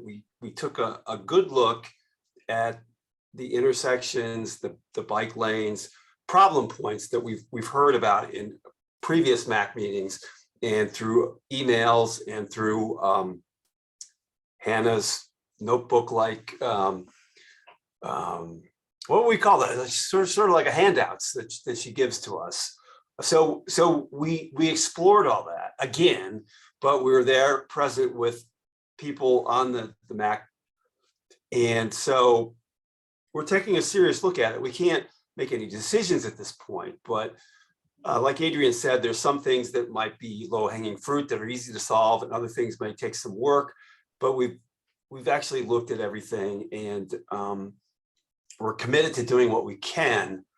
But this was just yesterday that we looked at it, and so we can't make any promises. But we want to ensure you of our sincerity that we spent a whole day out there. We spent lots of time looking at these things before. And we're going to continue to chip away at it the best we can. Thank you to all of you. I do want to thank you on behalf of the MAC. We do feel like you are interested in the safety of our community, and that you're taking the time and the energy and the effort to understand what's happening in our community. And that is the first time that I've had that much of a response from something that we've done. So I do want to thank you for that. You know, the county is very responsive, but this is not, you're not a county agency, and you've been very responsive. So we do appreciate that. And we thank Supervisor Gorin for her support in making this happen, and also Janice as well. So, and Karina, for everybody who has really helped us. We do feel supported. The only thing from my part that we ask of you is that you come back and follow up with us once you do have some time to think about this information. I think that would be really important to the council to hear what you're thinking for the future. So Maite, I will, yes. I have a question, Maite. Well, would the single, I just want to kind of confirm that the single point of contact would be Karina, and we would communicate to the Springs MAC through Karina. Is that correct? That's correct. Yeah. Okay. Thank you. Thank you for clarifying that. Sure. So I'll ask for any comment from council, and then we'll go to public comment. Iris. I want to thank you for coming and doing your walk and drive. I guess you drove also. That seems really important. One of the things that's become apparent to me is the conflict between the Caltrans bike lane 8 feet wide versus the what the county feels like they can squeeze out of 5 feet wide. And I don't know if you thought about that as you were going through, and you don't have to give an answer now, but I have to say I really appreciate you showing up and actually taking the tour. Thank you. Thank you. Jesus, is your hand up? Yes, and I want to say yes. Thank you to Caltrans, Mr. Weiss, and Adrian and Lester, and everybody who attended the walkthrough. But my question is about certain, like the areas that you did not have opportunity to walk, for example, and how are you getting perhaps feedback that something needs to be done somewhere, and that maybe wasn't on your radar yesterday, and well, I guess that's a call for the public to let you know what needs to be done, and also that how can we give input about more stuff to do that needs to be done. Thank you. Thank you, Jesus. Well, I would say that you could email me. I can put my email in the chat. And then a lot of the things that we looked at, we got comments from the public. We also keep statistics and look at things. And even Hannah has sheets with statistics she hands to us with the numbers of complaints or accidents. A lot of it's public information. So yeah, that's generally how we make our decisions. And it seems to work. I mean, I would say these are the spots that most people comment on. If there's a new spot that comes up, then you're welcome to email us. But we're trying to put the most effort into these places where we have the greatest degree of, like, for lack of a better word, the biggest problem that people are worried about or statistically we're concerned about. Thank you, Jeff. So I'm going to move to public comment. If there's any comment on, okay, I see 2. Okay, we'll do 2 minutes. I think Fred's first. Yeah, thank you. I was just curious if being a resident of the Springs is a requirement to make public comments or to be interested in things that have to do with the Springs. Just curious. I'm a citizen of the Valley. I live in unincorporated Sonoma County, and the issues in the Valley affect me. So I was just curious if only people who live in the Springs get to comment on stuff that happens at the SMAC. Thank you. We welcome all public comment, Fred. Celeste? Yes, hi, Celeste Winder, Springs resident. I really appreciate the fact that Caltrans is here and that we're having this conversation as somebody who many years ago sat on the very old stiff kick. We were having these same concerns that we're having today, and having the same concerns about some of the same areas that I'm sure were identified as being, you know, of concern. And so as somebody who spends a lot of time working in policy and committees and sort of the bureaucracies that we need in order for our government to function, and the other side to this, I think, is really important, is that they're actually real people. And our community has lost neighbors that are no longer with us because of some of these target problematic areas along Highway 12. We have had neighbors who have become permanently disabled, who or have just been greatly injured, and thank goodness they recovered. But we have also, you know, truly we have lost community members and lost neighbors to death. And, you know, I don't think any of us want to lose our neighbors. It's hard enough that we lose our neighbors to a housing crisis, but we don't want to lose our neighbors to death. And so I really appreciate that we're having this conversation. I appreciate that Caltrans took the time to do a walkthrough. I think that actually getting out there and walking and seeing makes a big difference. I appreciate, you know, that Hannah had her talking points. I know this is something that's very important to her, and she is a great resource. And so I look forward to more conversation, and I look forward to us not losing any more of our neighbors. Thank you, Celeste. Okay. So to the Caltrans folks, thank you for being here. Thank you for the walkthrough yesterday. We look forward to hearing more in the future. To Supervisor Gorin, thank you for making it all happen for us. We really appreciate it. And to, I think, Janice and Karina and everybody who was able to join us. Jeff and Adrian and Lester and Hamad, we look forward to hearing from you all in the future, maybe with some solutions. That would be a beautiful thing. So, and if there's anything we can do to support you as well, we're here. We are here to support as well. So thank you. Thank you. Thank you for having us. Yes. Thank you. Yeah, all right. Thanks. Thank you. Good night. Good night, everyone. Okay, we are moving on to the War and Peace of councils in Sonoma Valley. We're going to the SVCAC seat. So I know we thought we closed this, but we did not. And here's the reason why. It was brought to our attention, and I think it was after the D1 team looked at this, that the change we made gave us an even number of voting members. So we need, by changing that SVCAC seat to a non-voting member, we now have an even number, and we can't proceed with that. So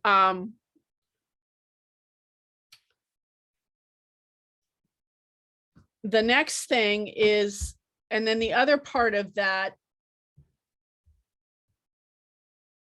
what was the other reason? Sorry, I was reading something else and I shouldn't have done that.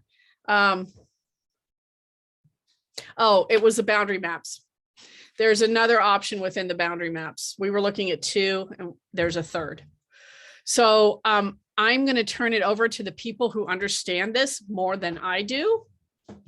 And that's Ariel and Karina, to explain it to us. Thank you, love. To explain it to us about what we can do from this point moving forward. Did I get that right? Thank you, Chair Turi. Yeah, I know it's been the topic of the year so far. So thank you for the space. And Ariel Kubu-Jones is here. She's the district director for our office. And I think she will be better at answering some of the questions or concerns that you may have with this item, but we will team tag it. So I'm going to share my screen real quick. And give me a second. Did it go through? There we go.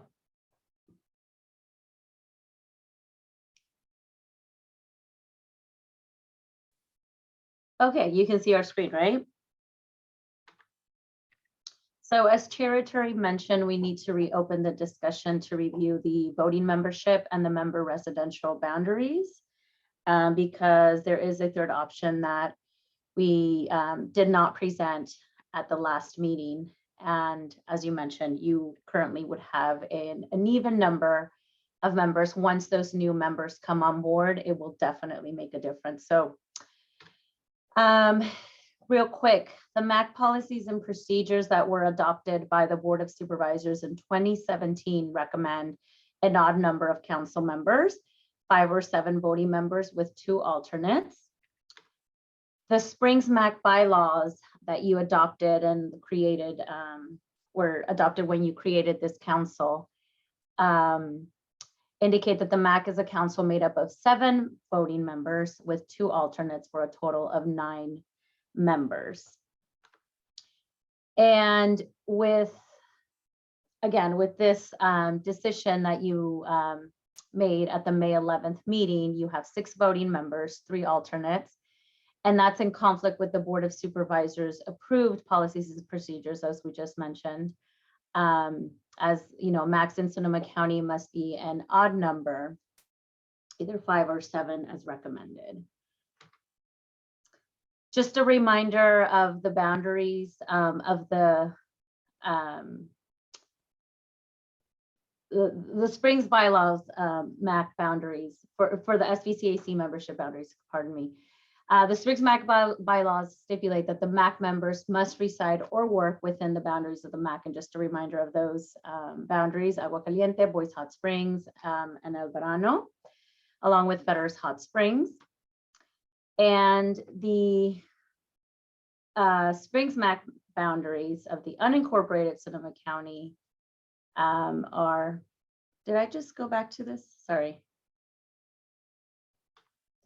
Sorry. My screens are, okay, here we go.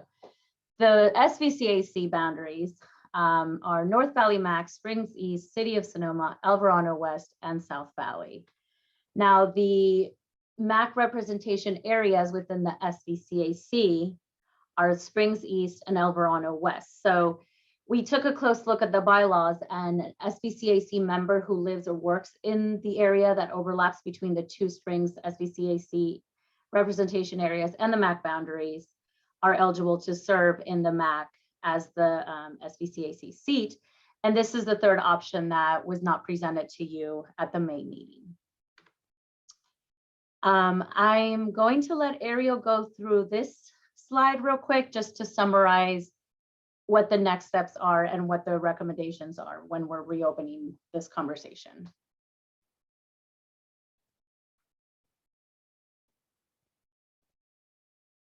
Ariel, you there?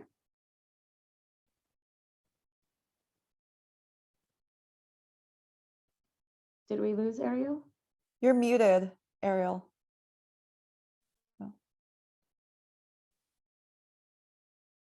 We can't hear you. Oh,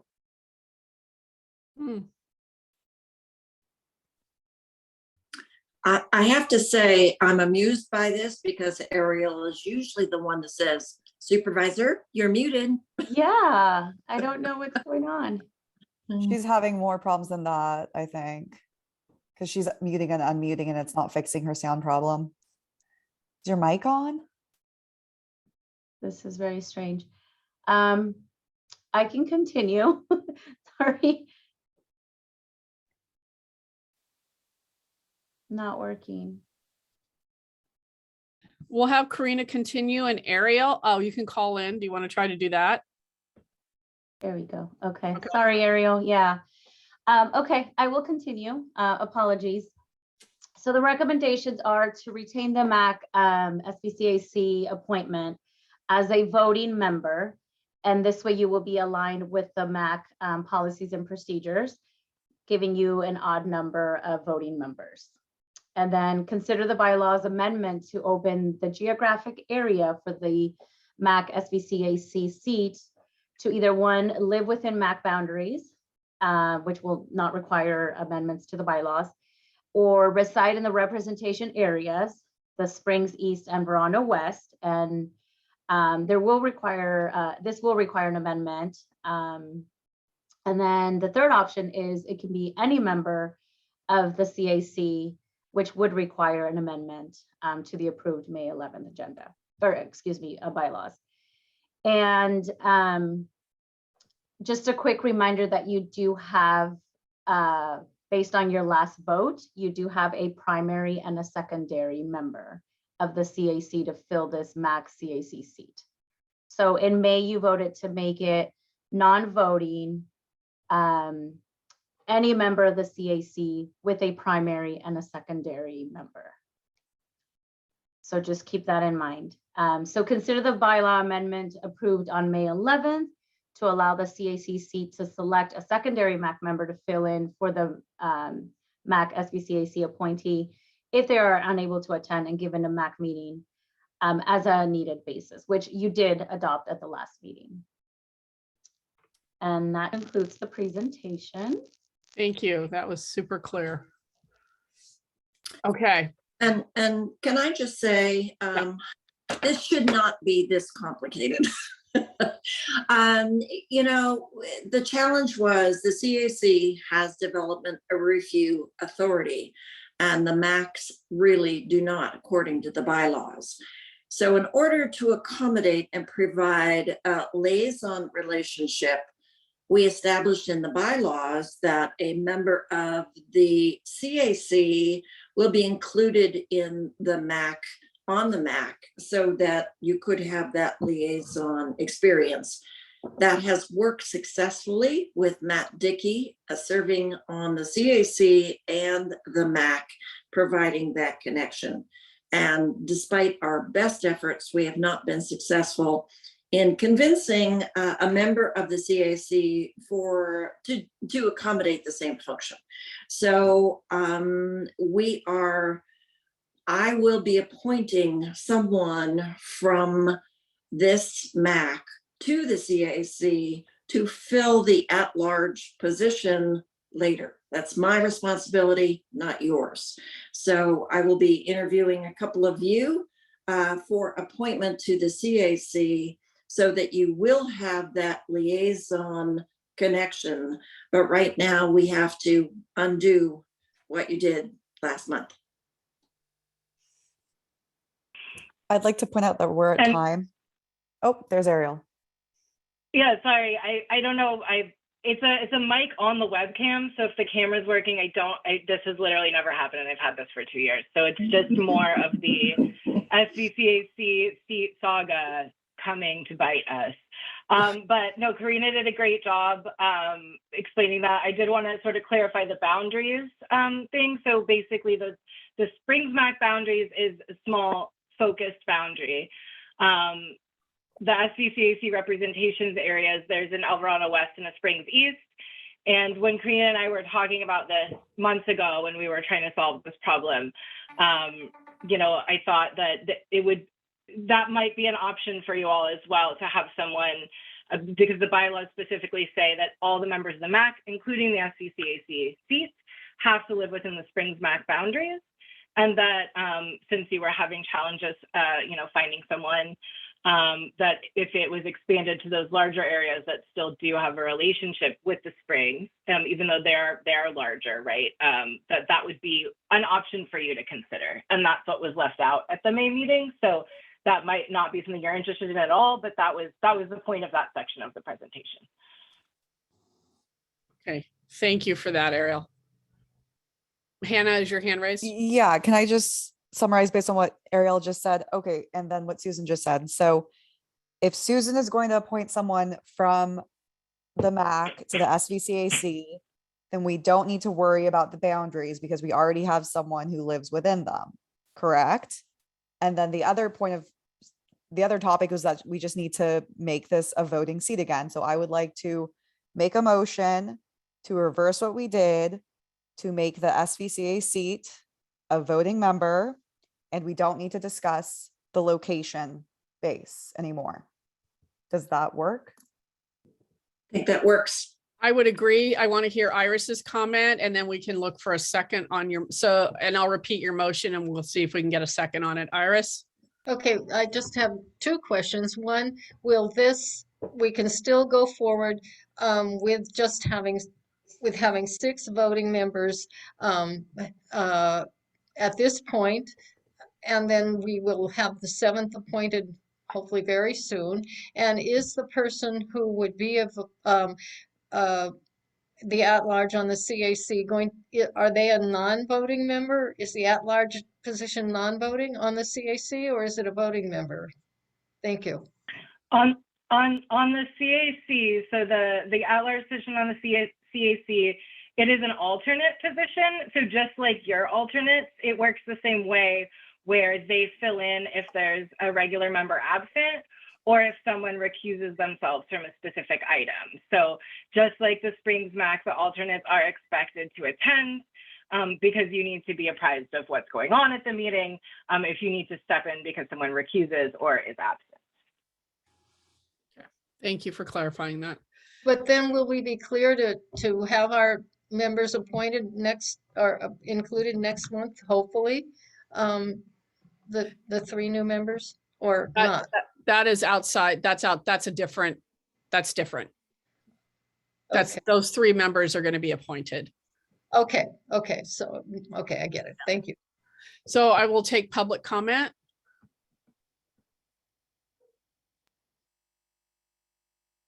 Okay, seeing none.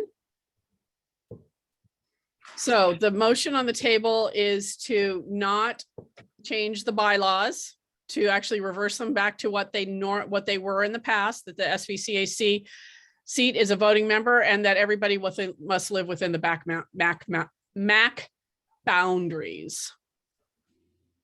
That's the motion on the table by Vice Chair Perot. Is there a second? I'll second. All in favor? Aye. No, not yet. What's going on, Jesus? I would like to know a little bit about why does this person has to live within the MAC members? I know that we talk about conflict of interest if they don't live here, but I would like to also reconsider maybe that this person can live anywhere, not just the MAC, within the MAC boundaries. So I would like some feedback on that. Thanks for that, Jesus. There's been a conversation about that over and over again. And we've talked about that a number of times. And I think the decision was that we wanted people to live in the boundaries that we had.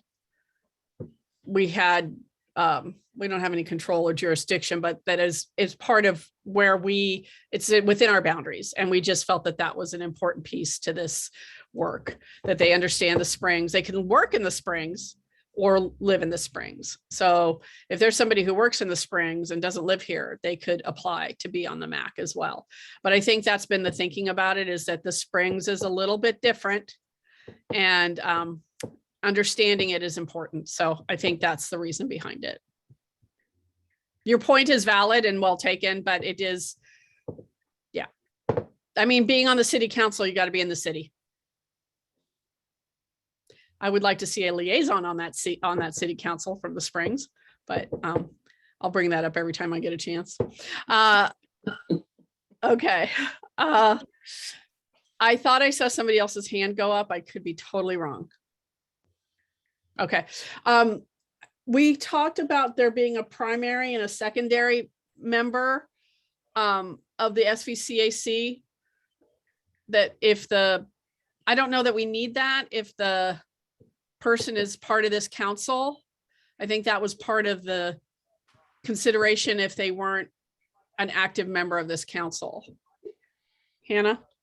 I'm sorry, did we have a vote on that last one? I felt like. No, because I just Okay. brought this part up. Okay. So we're going back. Okay. Yeah, we're going back. It brought up other stuff. So I don't think we need a primary and a secondary. I We're gonna agree. leave I okay. agree. I agree. We're gonna leave the motion as it stands. Okay. Okay. Jesus, so all in favor? You can abstain, Aye. Jesus, I if you abstain. want. You abstain? Yes. So we have 4 in favor, 1 abstention. Okay, thank you. Okay.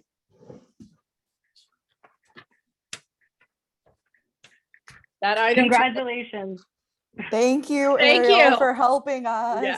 Thank That you. page, that item took up a whole page. So thank you, you. Ariel and Karina and Susan, for getting us through this one. Let's hope that this is the last time we have to talk about this one for a while. But okay. Ad hocs. We're going to do a quick ad hoc report.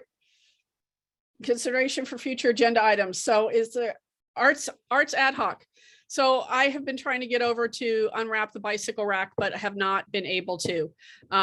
It requires lifting it and moving it around, and I'm just not able to do that yet. So at some point in the next week, I'll get over there and we'll look at it. And I'm planning on getting it over to Artiscape for them to take a look at it to see what can be done with it. So that's where we are with that. And then Susan's idea about fixing up the area by the archway, I really like that. So maybe there's an opportunity there as well. So we'll keep looking at that too. Community voice. Town hall. Oh, I think that's me again. So Mari Carmen, do you want to do it? No, just saying it's you and I, but you can go ahead first and then I can add. All right. So we are kind of combining this with, you heard Captain Gary Gary mentioned the fire preparedness event. So we're combining the two. We're making it an outreach opportunity for the MAC.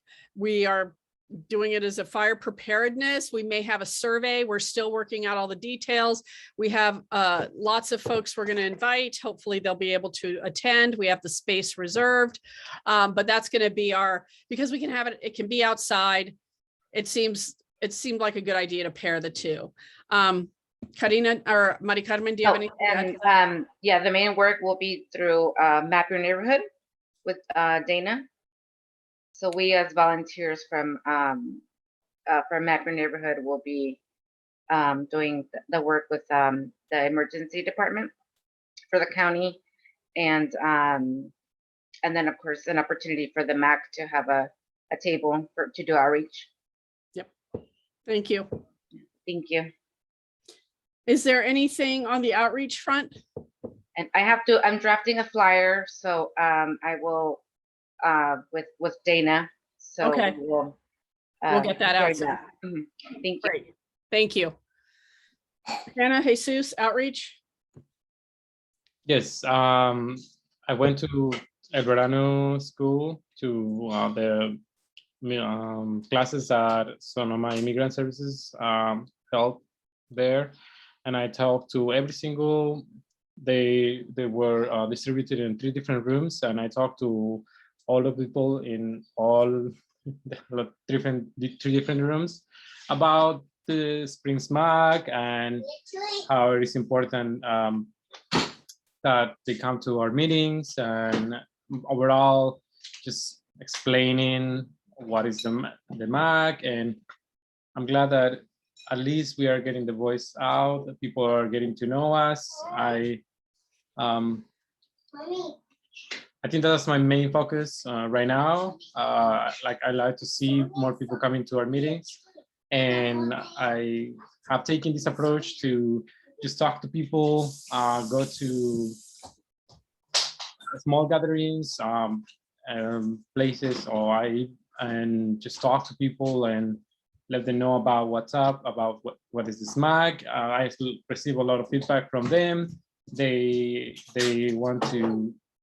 told me that they, since Susan Gorin, we are for them, for the people in the community, that they also want to hold accountable Susan Gorin. They want to see her in these meetings, and yeah, that's what it is. I will talk to Karina about the flyer. I know that we have to redesign it, and also maybe talk to Ariel about the new flyers so that I can distribute them again. Thank you. Thank you, Jesus. Okay, we do need to create, there's an so there's a road paving project that was recommended by TPW at the May 2022 meeting. And there's a desire to have a council member on that, or an ad hoc group, to help identify roads that need paving in the Springs. And is there interest from our group to help identify roads that might need paving in the Springs? Looks like Hannah's a yes. Is there anyone else? Hannah, do you want to try? Is Iris going to help you? Do you need more than one? Yeah. It would be good to have a couple of people on it. It's nice to get to, more than one perspective. And I think you probably do something electronically too, to help figure out what roads are in need of fixing. Mari, did you have your hand up? Yeah, is it okay if I join this ad hoc? Yeah, that's Yeah. 3. Okay, so we need, I'll take public comment on this one, and then we need to vote on the creating of this ad hoc. Karina? Just want to add, and Supervisor Gorin is here, she can correct me, but I think that Supervisor Gorin's goal is to have both MACs work together with the community. We have an internal list that's ongoing whenever we hear from constituents about roads that need repaving, and we will be sharing that with this ad hoc that was just created, as well as the North Sonoma Valley MAC ad hoc, if they decide to create one as well. And then you will work with the community to continue that list if it needs to be, if roads need to be added. Anything else you wish to add, Supervisor Gorin? Thank you. Just an update. We tried to do this once before, asking for community volunteers to work as a group through the entire district to help us prioritize roads for paving. And it fell apart. Oh, wait, we had the fires in 2017 and several of the members lost their homes. So and we've sort of worked together with Janice and done a really good job. I anticipate, well, this group, thank you for all volunteering, could be fluid. But what I thought we would do as the first effort is to have the 2 MAC ad hocs work together to sort of compare notes about the status of paving in all 3 of the areas. You don't necessarily have to be in charge of community outreach. I suspect that community outreach will occur at the MAC meeting. Because you'll come forward with a recommendation for what you see over the next 5 to 10 years on the roads that you think need to be paved. And whatever you think we can afford, be expansive, but budget will help to pare it down and telescope it out. We would like the on the ground assessment of the status of the roads and which areas you think need to be repaved. Thank you, Supervisor Goen. Is there public comment on this one? Seeing none. Is there a motion to form the road paving ad hoc? I'll motion. Second, Jesus, all in favor? I All right, Thanks, everyone. thank you. Thank you. Okay, I'm going to move on to the last item. I'm going to tell you, this is consideration for future agenda items. It is on the agenda, but I just want to go through it because so we don't end up having to duplicate efforts. So Hey, Maite, yeah. can I really quickly show the Community Fire Safe Council meeting? Oh, okay. Is that under Sorry. outreach? I guess so. Yeah, Okay. I kind of threw it. I'll keep it quick. Okay. Can you play it for me, Karina, or can I? Do you have it up? Oh, you're amazing. You're amazing.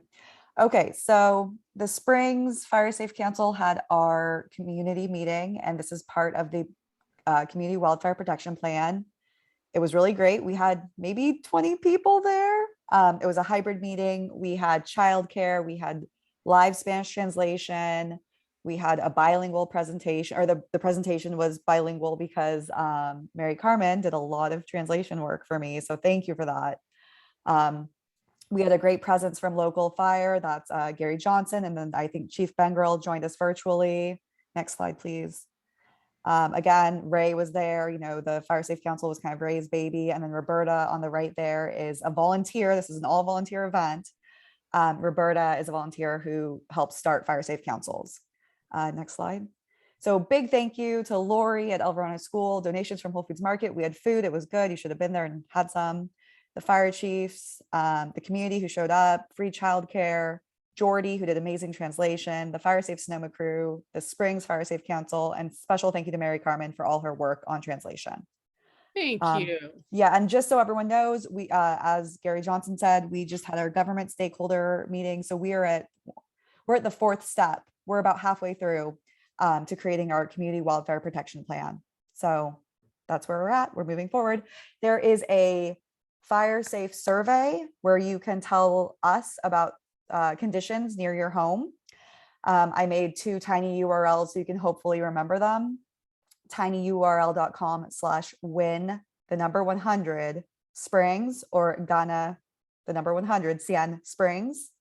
One's in English, one's in Spanish. If you do the survey before the 16th, you're in a drawing for $100. So that's it. Thank you, everyone.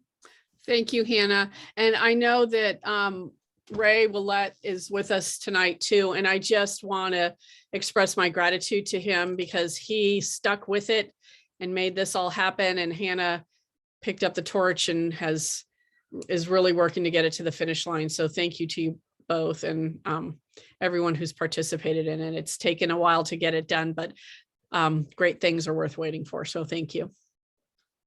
All right, I'm going to close this item and we're going to move on to considerations for future items. So for July, we're going to welcome our new members. We may have a report from Hannah Boys Center on their projects. Is this another SDC update from Doug? Is he coming back at the July meeting? It's yet to be confirmed, but today's was the spring specific plan. That's the. Oh, this is SDC. Sorry. Oh my God, alphabet soup. Sorry. You would think that somebody who works in the world of alphabet soup that I would realize there was a difference there, but I didn't. Okay. We did the road paving ad hoc. Okay. We are working, Jesus had mentioned an e-waste and hauling event. So we're going to talk about that. Possibly putting that in the communications ad hoc. The Matson project update, project manager does not wish to present, but there will be Madson's will have a community meeting later. The August meeting, we're looking at the SV mobile response team and the sheriff's mental health group. We're looking at Lieutenant Piccinini being present.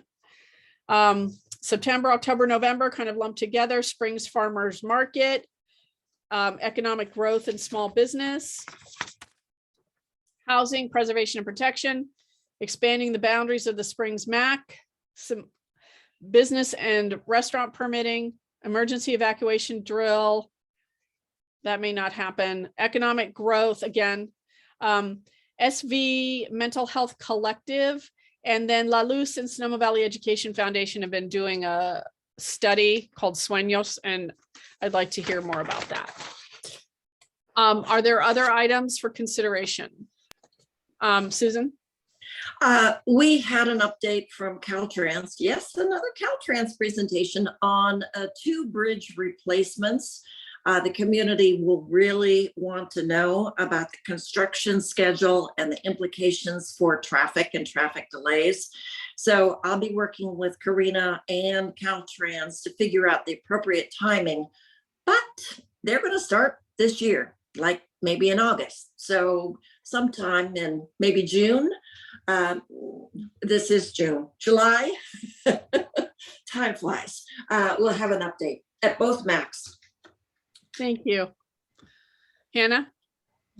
And then I, Iris. I hate to say this, but Susan, why are the bridges always done in the summer when it's fire season? Do you know?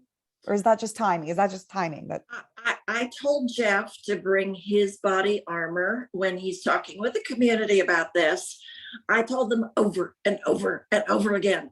Well, it really has to do with species and the habitat of or surrounding both bridge projects. They cannot move forward with construction until they get the all clear from the biologists.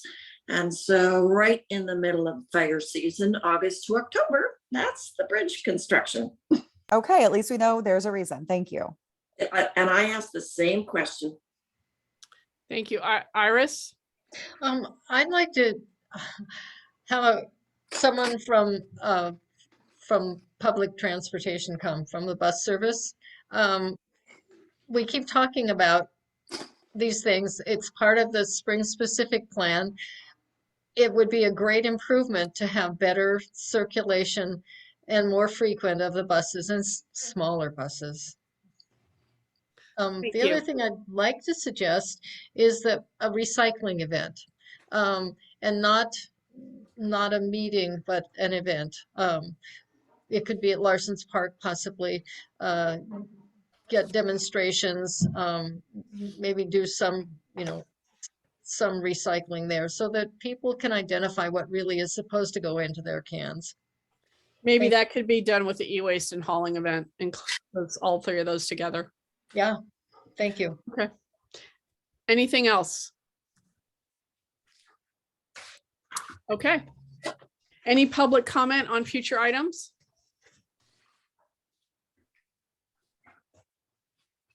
Okay. All righty. Thank you all for being here today. Appreciate it very, very much. We got a lot done, and thanks to all who participated and to all our guests, our translator, our note taker, Juan and Lynn Marie, and Supervisor Gorin and Karina and Ariel, everybody for participating tonight, and all the council members. We will see you in July. We have some work to do between now and then. So thank you again. And can I get a motion to adjourn the meeting? Motion I make the motion to, you got Mari it. Carmen, I adjourn. make the motion to adjourn the meeting. Vice Chair Prote, second. I'll second. Okay. All in favor? Bye. All right. True, Chair Beautiful Tori, we June. appreciate you. Thank you, Thank Maite. you. Thank you so much. All right. See you all later. Bye. Bye.